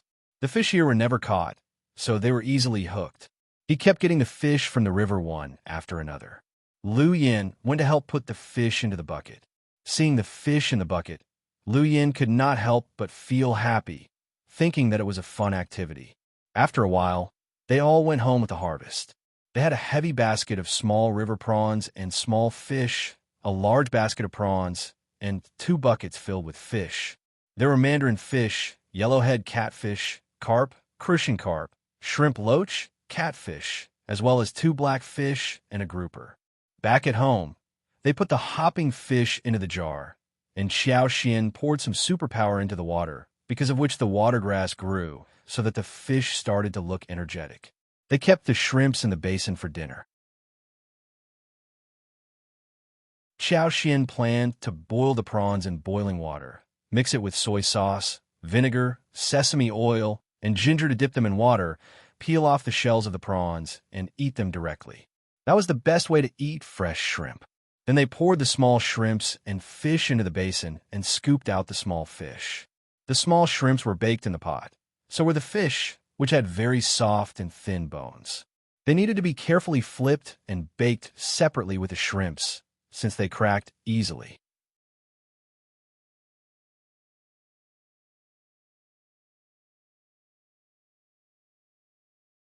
Chapter 226, The whole family. The small fish were very fresh.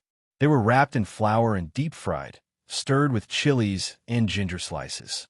They were the best to eat like this.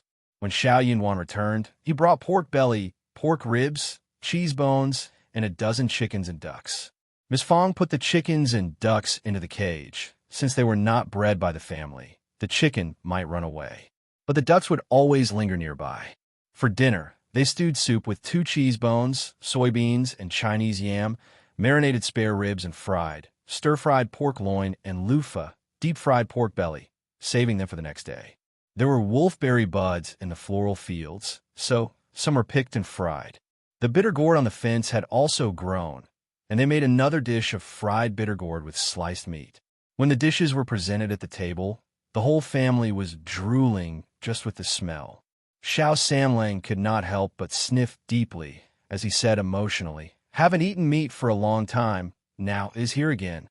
Yang Xiaoni smiled, and her eyes were sparkling. She was greedy for meat as much as he was. Seeing the table full of dishes, eldest uncle opened his mouth and closed again. He thought that Xiao Xian used her own money to buy the vegetables, and he could not possibly tell her to save money since she was willing to pay. Also, she would not listen to him either.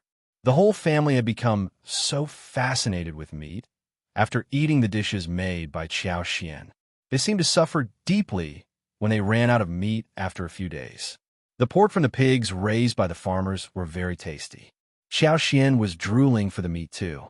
She had some ribs and drank a bowl of bone soup. The shrimps were so fresh and tasty, and they were all satisfied by what they had just eaten. They were worried that the shrimp would have a weird taste, but after they had a bite, everyone found it so fresh, especially Xiao Junyan and Xiao Qing, who love it deeply. Xiao Xian started to miss the dish made of tomato with shrimps. Her tomatoes were already growing so tall. She decided to make them bloom in a couple of days. The roses were not growing so much, but pomegranate flowers would bloom too, since the buds were ready. Xiao Xian made a count of the lipsticks. The number had already reached to 1,000. They had booked the tubes so they could slow down at this stage. They were waiting for Yuezhang Xiao to fetch the goods and the tubes to arrive before starting to work on it again. She used her superpower to make the pomegranate flowers bloom slower than expected. It was summertime, and the weeds were growing crazily, especially when the barren mountains were surrounding the floral field, and the grass seeds were everywhere in the field. They were burnt first, but the weeds just would not go away. So, Xiao Xian hired Ms. Su and Yang Xiaoni to help remove the weed, and she paid them accordingly. She decided to let Xiao Xiaoqi and Tao Dao go for a walk in the mountains. Xiao Xiaoqi had not hunted for a long time in the mountains, and he felt itchy to go there. Xiao Yinduan decided to take a break too, after studying hard for so long. So the four of them went into the mountains together. Xiao Xian had the intention of visiting the place where they had never visited before. Xiao Yinduan, as well as the other two, agreed readily. When Daddy Zhao was still alive, he had once taken Xiao Xiaoqi into deep mountains that were deep. So, Xiao Xiaoqi was used to this kind of environment, and he was never afraid. But deep mountains were, after all, dangerous as they went in. It was summertime, and the bugs, mosquitoes, snakes, and all were quite active. They really needed to watch out for the poisonous ones.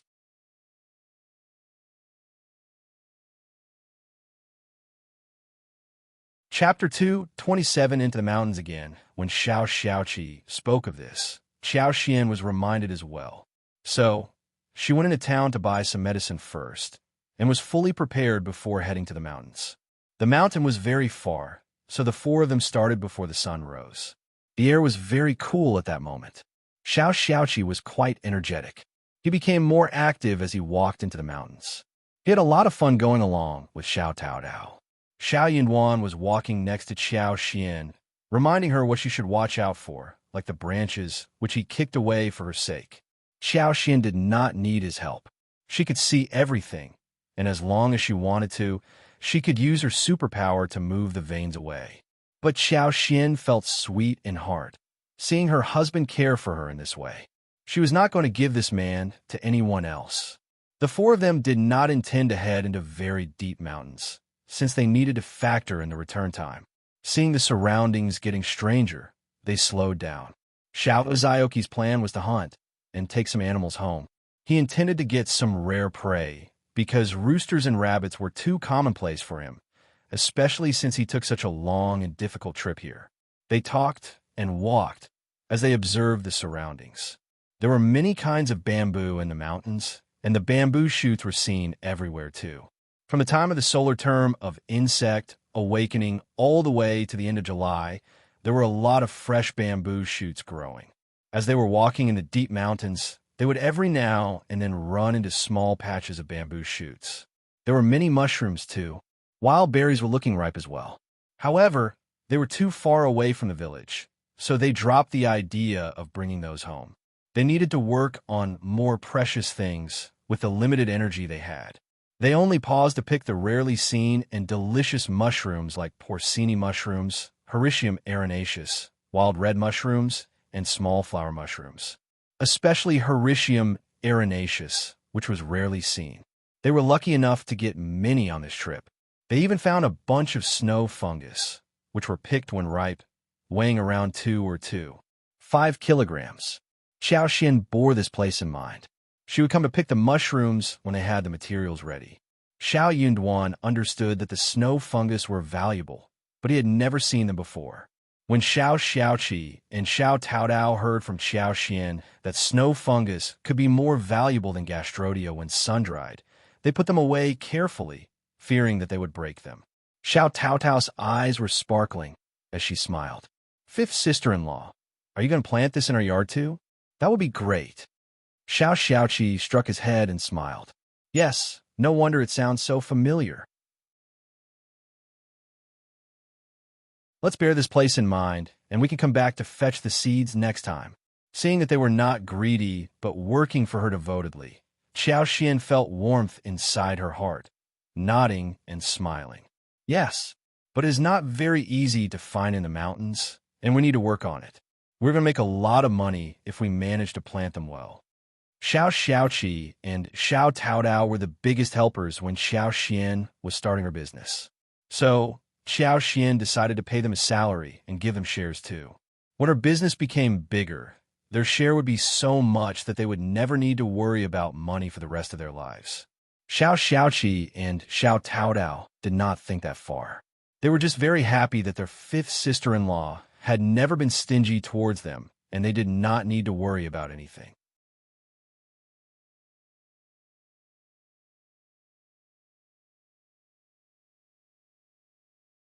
Chapter 228, Deep Mountain. Apart from snow, fungus, and some precious things from the mountains, Qiao Xian, with her superpower, saw some ganodermic, few of which were too small and difficult to find, or just too far from them. So, she gave up mentioning them. They only ran into 2 pieces which were of beautiful colors and in the size of an adult's hand. She did not manage to hide the ganodermas when she was picking them, so she decided to sun-dry them to stew chicken and ducks as supplementary ingredients. She had plenty of money right now, and she did not want to head to the town just to run this errand. In a moist forest with rotten leaves, Qiao Xian picked several orchid trees. She did not recognize the species, but she went with her intuition. She believed that they were rare things. So, when no one was watching, she put a couple of pieces into the space, which did not tear her down, and accepted them all. These newly arrived orchids were obediently planted on the edge of the other kinds, slowly taking root in the soil. The branches and leaves stretched, and the space was instantly filled with a touch of greenery and vitality. They ate some food in the mountains and walked for 1 more hour before Xiao Yunwan said, "It is getting late, let's head home." It would take them a lot of time to arrive home. Xiao Xiaoqi let out a small cry and scratched his head in distress. "We didn't have much luck today. We haven't seen any big things. Let me at least take some small ones home." Xiao Taotao smiled. "Seventh brother, it would be too scary if we really run into some big things. I think roosters and rabbits are enough. Also, the fifth sister-in-law has found so many snow fungus, which should be better than those big things." The 3 of them laughed. So did Xiao Xiaoqi. That is true. Xiao Xiaoqi concentrated on looking for other prey. They were deep in the mountains with hardly any people and excellent ecology. As a result, there were many prey to be hunted. Xiao Xian helped along. She led the way, and soon, Xiao Xiaoqi got 3 roosters and 2 rabbits.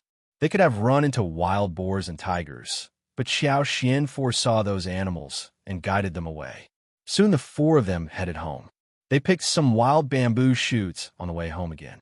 There are normally 2 kinds of wild bamboo shoots available in this season of the year, the sweet and the bitter, both of which were of a small size and turn out to be just slightly bigger than a coin after being peeled. Sweet bamboo shoots did not need to be blanched. They could be cut into thin slices and put directly into the pot. They could be fried or made into soup. It It would taste very sweet and fresh with no need to add meat.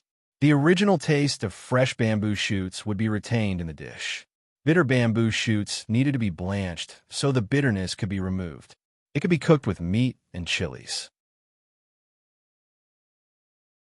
When she got home, Qiao placed those white fungus in a dustpan and put them in the garden to expose them to the sun. The 2 Ganoderma lucidum were also dried together. There were a lot of porcini mushrooms, Hericium arenaceus, and red mushrooms that were picked this time. Such mountain goods were too precious, and they needed to be kept and eaten slowly. Qiao also dried some of them. The remaining would be used for chicken stew at dinner. The orchids were planted in the corner of the yard rather than in the pot. Qiao planned to take care of them with her superpower and see if they could grow well. In the evening, Ms. Su and Yang Xiaoni came home. There were many weeds growing in the floral field, and the roots were stubborn in the first year. Therefore, cutting weeds became a very difficult job. Ms. Su had some plans of her own. She could be calculative, but she never idled around, whilst Yang Xiaoni decided to start fresh, so she worked very hard as well.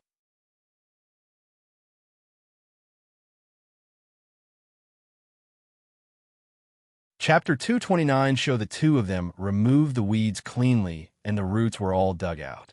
They were sun-dried and then would be buried later on. Ms. Su was worried that Qiao would call them lazy, so she explained to her that the reason why the weeds were not thoroughly cleaned was because the job was very difficult to do and that they were not lazy.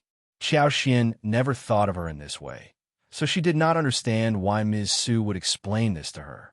When she understood what Ms. Su intended to tell her, she consoled her instead. That was when Ms. Su became assured. During dinner, Qiao cooked again. She planned to use Hericium arenaceus and porcini.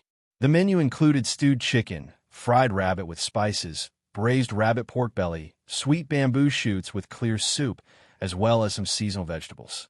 She had not eaten rabbit for a while, and she was greedy for it. When it was time to cook, Qiao suddenly saw someone passing by the yard. It was Ms. Fang, who was playing with her granddaughter. She exchanged a few words with the neighbor who went away soon after. Excited, Ms. Fang handed her granddaughter to Ms. Su. Something is going on. I will go and check it out. Then she headed away. Yang Xiaoni loved gossip too, so she wanted to follow along. So did Xiao, who asked Xiao Xiaoqi and Xiao Taodao to join them as well. They lived in a very small village, and they should care about each other. If something was happening, they would definitely go and watch it. Ms. Fang was excited as she ran ahead. She looked so obvious that she was looking forward to watching a big show. Qiao understood the whole story. 5th Grandma Ding and 5th Grandpa Ding had problems with their in-laws, and they heard that their granddaughter Ding Xiang of the 2nd section of the family was making a big fuss. Hence, they suddenly got very interested. At this moment, 5th Grandpa Ding was already surrounded by numerous villagers, who were all whispering to each other. A young girl was seated on the ground, as she said furiously, "We are all grandchildren. How can we be treated so differently? You favor the other sections of the family so much, and you call me immoral? You deserve to be punished." 5th Grandma Ding got so angry that she leaned backwards, shouting at Ding Xiang, "How dare you accuse me? I am your grandma. I will beat you to death. No need to keep you alive, bitch." Ding Xiang snapped and sneered with her head raised. "I am your grandchild. How noble are you when you call me a bitch? We from the 2nd section of the family work all the time, and we're never fed well. My mom is too sick to get up right now, but you still think that she is lazy. You give food to my cousins, but you never give me and my brother anything. How can you be treated as the senior members of the family? You could be a senior member to anyone who wants you. How dare you lecture me?" What right do you have? The villagers all burst into laughter. Some also felt sorry for them. 5th sister-in-law Ding is too prejudiced. Ding Erju and his wife are just way too obedient. True, every family has its problems. Parents can't always balance the relationship, but they can't be too biased as well. Ding Xiang used to look so obedient and silent, but look at her right now. She has been bullied and can't stand it anymore. Honestly, they could all sit down and talk about this. It is not proper to speak with senior members in this way. Yeah, she has no rules. No one would stand this kind of arguing.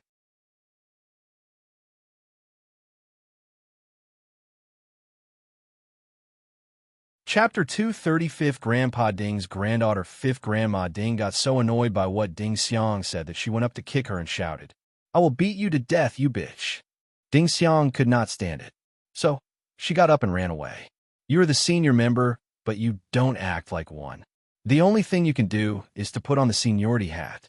Bah, I can't stand that anymore. I want to separate the family. I am dying, I am dying. 5th Grandma Ding shouted.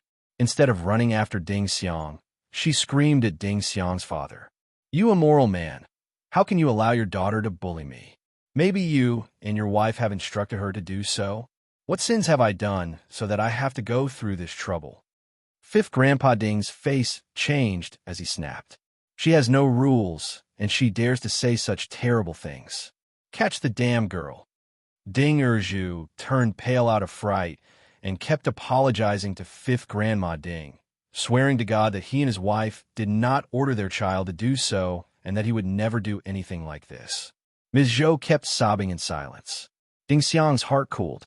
She shouted even more loudly at 5th Grandma Ding and 5th Grandpa Ding for being prejudiced, as well as the exaggerating and annoying things the first and the third section of the family did. She insisted vehemently that she wanted to leave the family. The first and the third section of the family, who were watching the show, got annoyed too. They rushed forward with the cousins and caught Ding Xiang without much effort. Ding Xiang cursed inwardly. "You ruthless family, stingy and evil. You are nothing.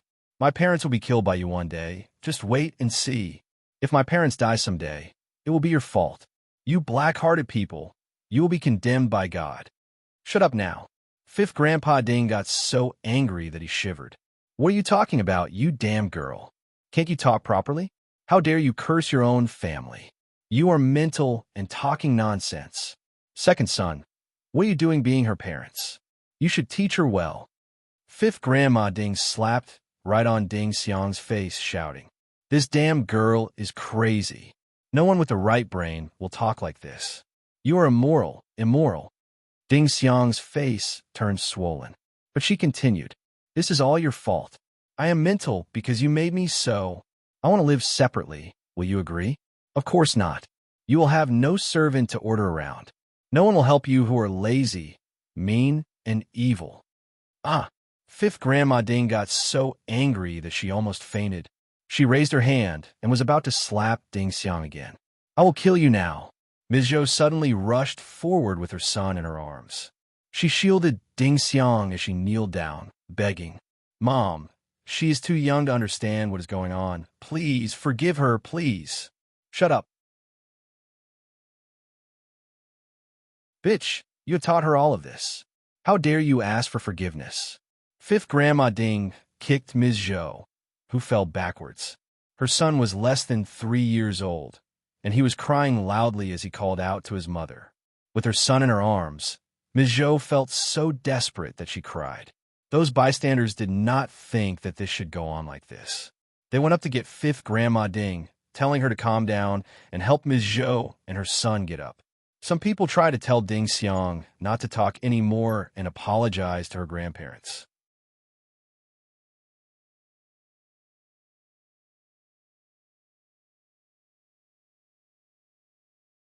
Chapter 231 Wrap Up the Matter. 5th Grandpa Ding glared at 5th Grandma Ding too.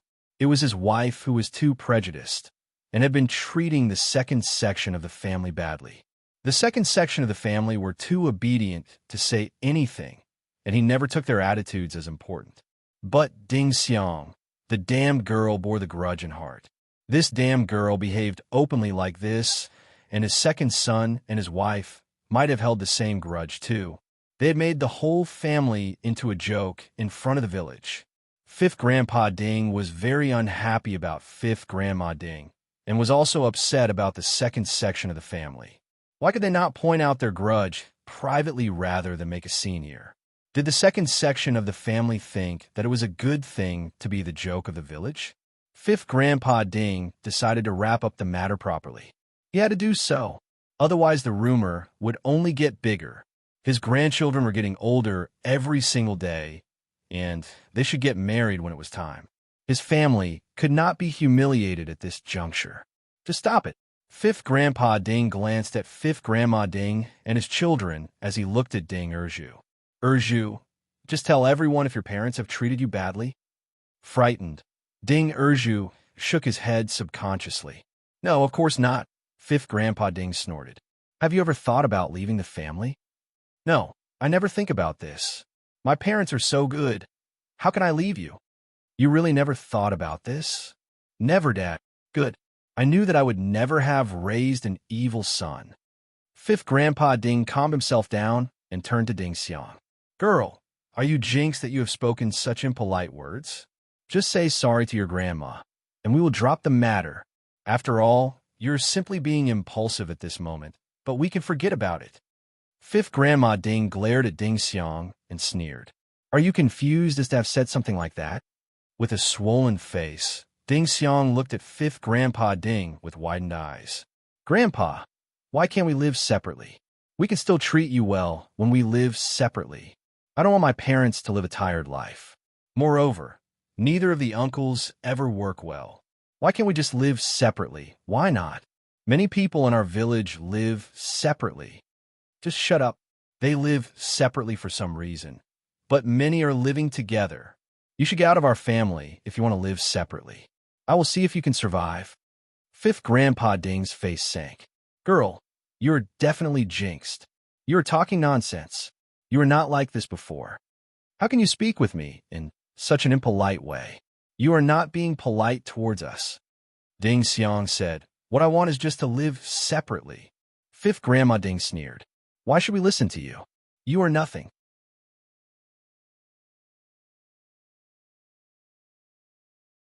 I am nothing. Then you can separate us. You, shut up. Fifth Grandpa Ding snapped as he said with a sunk face. Girl, if you are jinxed, I will let you stay in the ancestral hall for a couple of days, and the gods will drive away the evil air on you. It was a naked threat. The ancestral hall was damp and dark, where the ancestral tablets were placed. People could feel cold and dank air in that place. It was always dark, even in the daytime, let alone deep at night.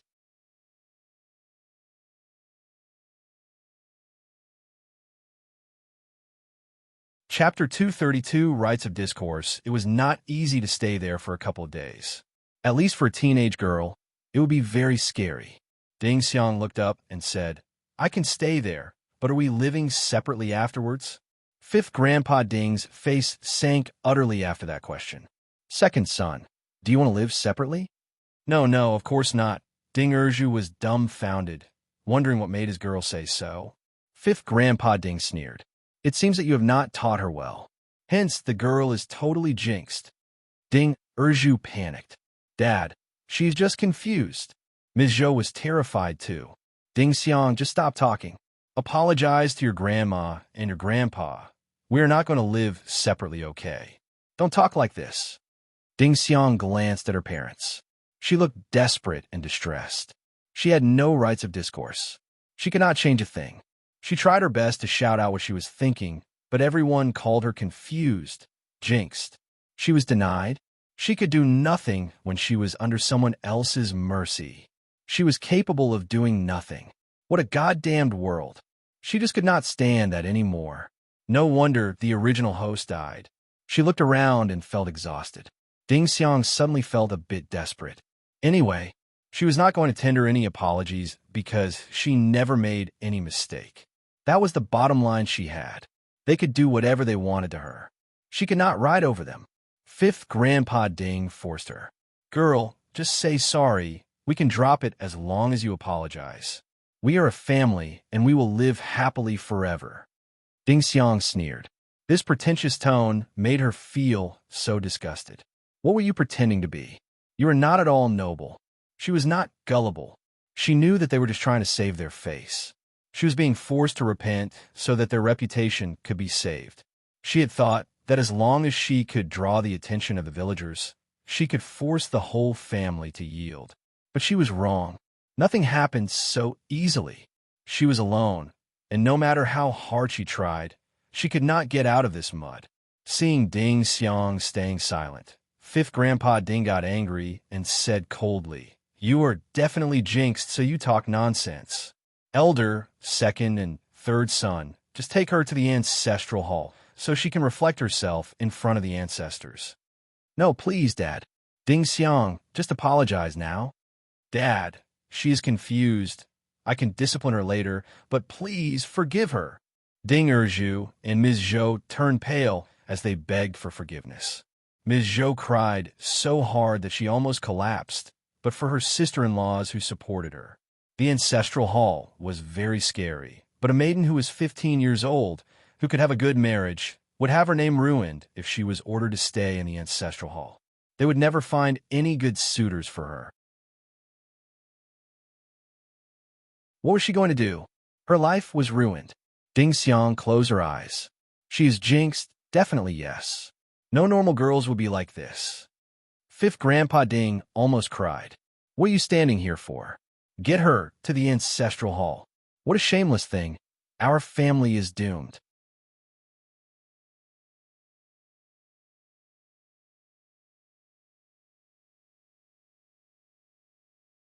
Chapter 233, Qiao, Xian's vision. No matter how much Ms. Zhou cried, Ding Xiang was still driven to the ancestral hall.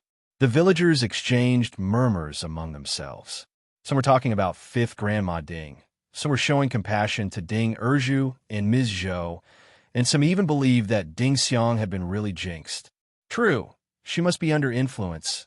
How else can a girl behave like this? Yeah, did you see her eyes? They look weird. She's a grandchild, and she needs to behave like one. How could she talk to her grandparents like this? She is jinxed, and she is confused. I wonder if she will get better soon. Not sure. After the show, they all went back to their own homes. Miss Fang felt a bit interested and sneered. That old woman is such an evil person. How could she force her own son and granddaughter to be like this? She will have to pay for her actions. Miss Fang was gossiping when she saw Qiao Xian, who seemed to be totally transfixed. She tugged at her arm and said, "Let's go home. You got frightened?" Miss Fang showed her concern. She was thinking that Qiao Xian grew up in the mansion instead of village, and she might have gotten scared after she saw what happened. Qiao Xian brought herself back and smiled. "I am fine, Mom. I just didn't expect such a thing to happen. No one did." Miss Fang sighed. "That grandma is too cold-hearted." Miss Fang was complaining to Yang Xiaoni on the way home, but Qiao Xian was thinking about something else. She had gotten dizzy and, just like how she ran into the man whom she and Xiao Yunduan saved last time, she witnessed numerous images in her head again. Ding Xiang was in those images. She was going to have a very bright future. Qiao Xian made up her mind to help Ding Xiang out. She would lose nothing if that vision did not come true, but if she was right, then she would have saved an important figure. When she made up her mind, she started to think about how to do it. She decided to do it alone, in secret. After all, she had no rights to get involved with other people's family affairs, and if she offered to help Ding Xiang, her family would not approve of it. They might call her evil too. It would be a tough thing to explain. If the rumor arose about her, she would be driven mad. The whole family finished dinner, and Qiao Xian drove Xiao Yunwan back to the room, and then left home with an excuse that she needed to check out the tomato buds. She found out where the ancestral hall was. It was located in the west side of the village. It was big and isolated. That was a good thing. A tree was next to the ancestral hall, and Xiao Xian used her superpower so that the branches bent down for her to climb up. Then the branches took her to the wall and bent down for her to go inside the wall. Xiao Xian hopped down and started to walk in within a safe distance. The ancestral hall was a very scary place, and it was even more scary at night. But Xiao Xian was feeling very calm. After all, she had time-traveled and got superpower with her. What was she afraid of anyway? Ding Xiang was locked in the left wing room of the ancestral hall, and when Xiao Xian found her, she was sitting with arms around her knees, looking cold.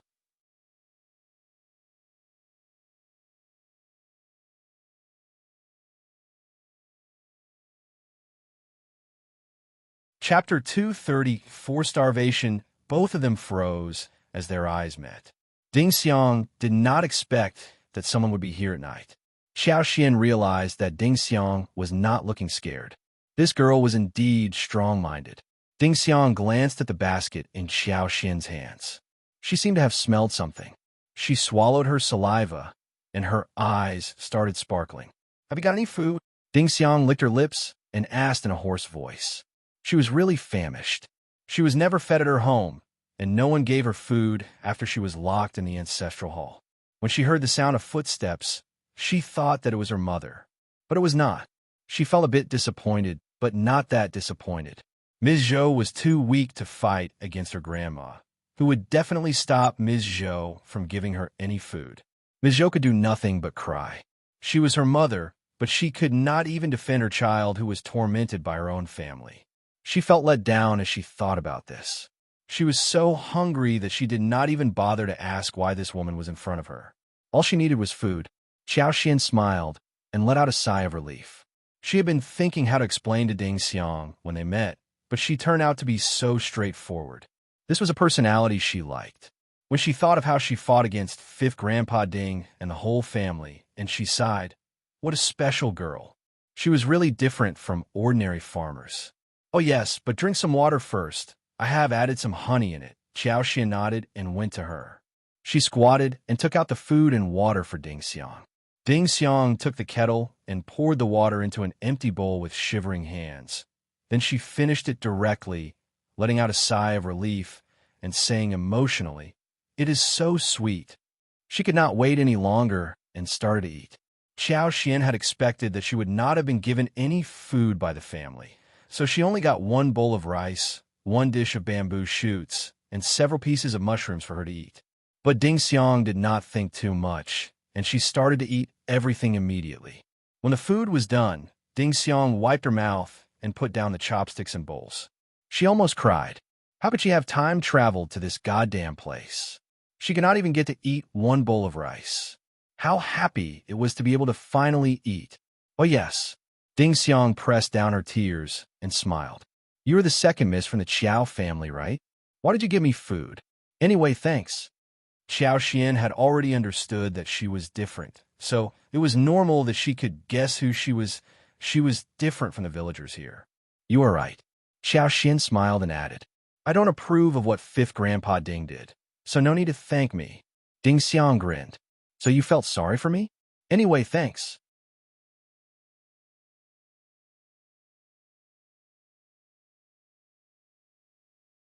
Chapter 235, A Pure-Minded Girl. It was a great comfort if you could have someone who felt sorry for you. Ding Xiang sighed inwardly. She was a lady born in a big family, and yet she had such a simple mind. Fearing that she would not believe her, Xiao Xian said in a small voice, "Let me tell you something, but please don't tell anyone else. My lineal mother is not kind either, and I felt really sorry for you when I saw you being treated like that." This lady was so simple-minded. Ding Xiang replied involuntarily, "Lucky that you ran into me. But let me tell you, poor people are never kind. Those farmers are too poor to think about justice and fairness. They're just greedy and private, so never be too kind or feel sorry for others. Otherwise, you will get yourself in a lot of trouble, all right?" Xiao Xian was startled. What was she talking about? Did she think that she was an innocent, pure-minded rich girl? Xiao Xian chuckled in her heart. She was not pure-minded. She could be quite ruthless, but she found Ding Xiang getting more and more interesting. Seeing Xiao Xian's seemingly surprised look, Ding Xiang explained little by little. "Look at what you did tonight. I am locked here because I have been punished. You delivered food to me, and if you don't help me do what I ask of you, I may threaten you about telling everyone else about your deeds. As a result, you will land into trouble for saving me here." Xiao Xian, I understand what you mean, but I know you won't. Don't worry, I am not that gullible, and I never show kindness to others easily. Ding Xiang smiled. How do you know I won't? Xiao Xian was speechless. She could not explain it. Just a feeling. My sixth sense is always right. What feeling? Just an intuition. Anyway, they needed to drop the topic. You should never be this nosy anymore. Got it? Oh yes. Xiao Xian switched to the embarrassing topic. What are your plans for the future? Future? Ding Xiang sneered. At this juncture, she wasn't even sure whether she would have a future. She had understood clearly that she alone could not fight against a family, especially since she was born in this era. She was called jinxed by her family and was even considered as immoral. Now, she was starving in the locked ancestral hall. Maybe she would be forced into marriage, and the only thing she could do to fight against that was to die. Xiao Xian thought for a while and tried to persuade her. I believe that if you want to achieve something, you should not lunge at it. You could try to take a roundabout. For example, you embarrassed your grandparents today. That would irritate them more. You will end up being in trouble again and again if you fail to bring them to your side. Xiao Xian was really curious whether this stubborn personality girl would have a flourishing future like she had foreseen. But she had developed some feelings towards this girl and would like to give her a hand. Moreover, when she heard some details about 5th Grandma Ding from Ms. Fang, Xiao Xian believed that Ding Xiang was really unlucky to have been born in a family like that.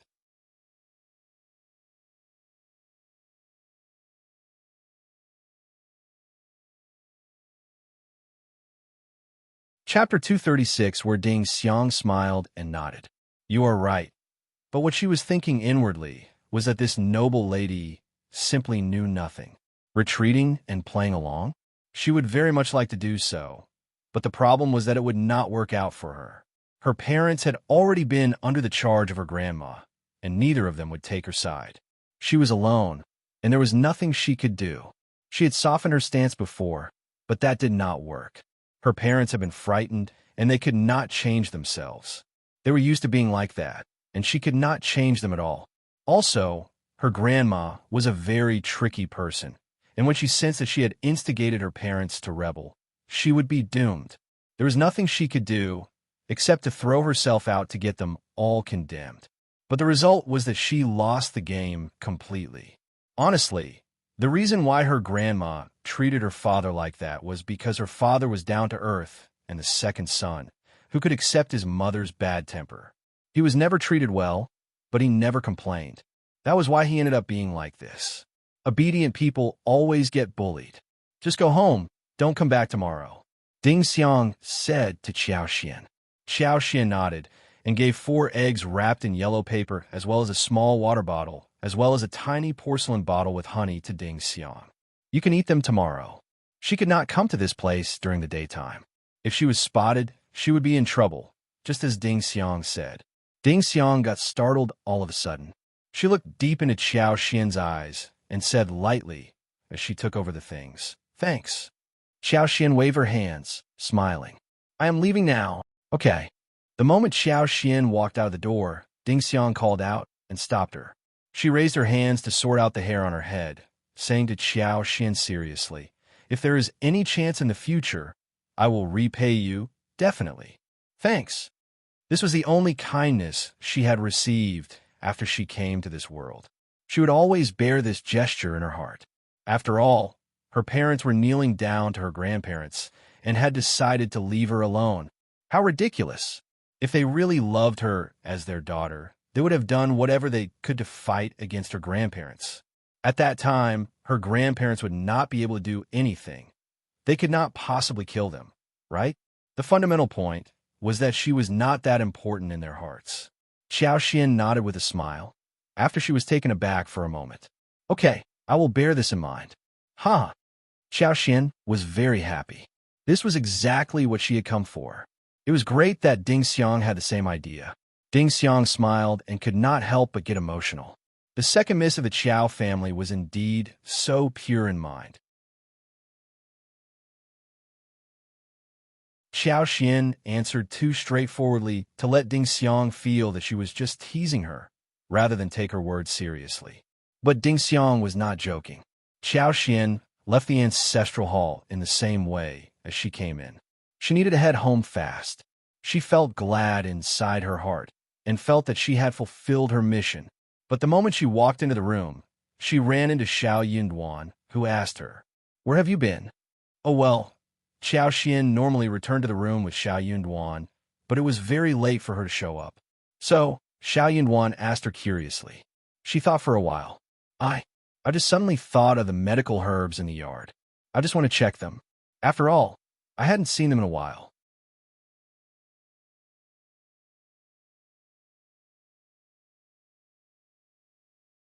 Chapter 237 Blank in Mind. Is that really the case? Xiao Yinduan looked at the clothes around her waist.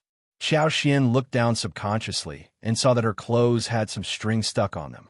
She would not have such a thing attached to her if she had been in the yard for medical herbs.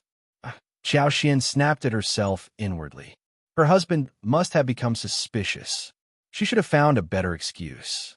She could have used this excuse to get herself out of the suspicion of the others in the family. But her husband was smart enough not to believe her words. Oh well. Xiao Xian smiled and confessed as she came to Xiao Yunduan. Well, don't get mad if I tell you. I visited Ding Xiang at the ancestral hall, and I brought her some food. What? Hush. Xiao Xian covered Xiao Yunduan's lips. Keep your voice down.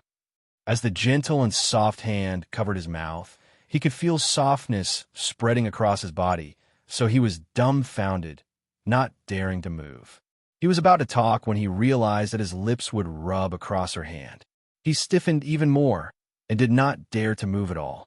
His ears were totally red, and he got so nervous that he started to breathe heavily. Xiao Xian was so anxious that she did not realize what she had done. She blinked as she turned to him, looking pitiful. I can explain it to you. The two of them were standing very close to each other, and she looked so beautiful. She seemed to have a stimulating fragrance that went in from the tip of his nose, making him feel excited. With his eyes staring at her, he felt his mind turn blank. As she felt some warmth on her hand, Xiao Xian suddenly realized what she had done. She had her palm over his mouth. This was very embarrassing. Xiao Xian let out a small, low cry and blushed. She calmed down after a moment and withdrew her hand, repeating her words just to drive away the embarrassing moment. I can explain to you. As the soft feeling on his lips went away, Xiao Yunduan let out a secret sigh of relief. But at the same time, he wished that the palm could have stayed on for a bit longer. You can explain now. His head had turned messy, and he spoke up randomly. Xiao Xian coughed and composed herself. She started speaking in a small voice. I am telling you the truth. It is just, I found Ding Xiang very pitiful to have a family like that. No one would help her, so I gave her some food to eat. You won't think I'm nosy, right? I was reminded of how I was treated at the Qiao family. I am not blaming you. Xiao Yunduan's heart softened as he heard her mentioning the Qiao family. He asked her gently, You were not noticed, right? Xiao Xian had not expected that her explanation would work so well. She felt a bit guilty, but smiled. I was careful. You should discuss such matters with me in the future, okay? Okay. I will keep this a secret for you. Don't mention it to anyone else. Of course, you are the only person I told this to. Xiao Yunwan smiled and felt much better. He reminded her again. Don't tell Mom about this either. It is never good to tell one more person about it. Actually, he was worried that his mother would blame her if she knew about it. You're tuning into the Romance Rendezvous YouTube channel. We're so grateful for your support, and don't forget to subscribe to join us on this incredible journey through captivating stories.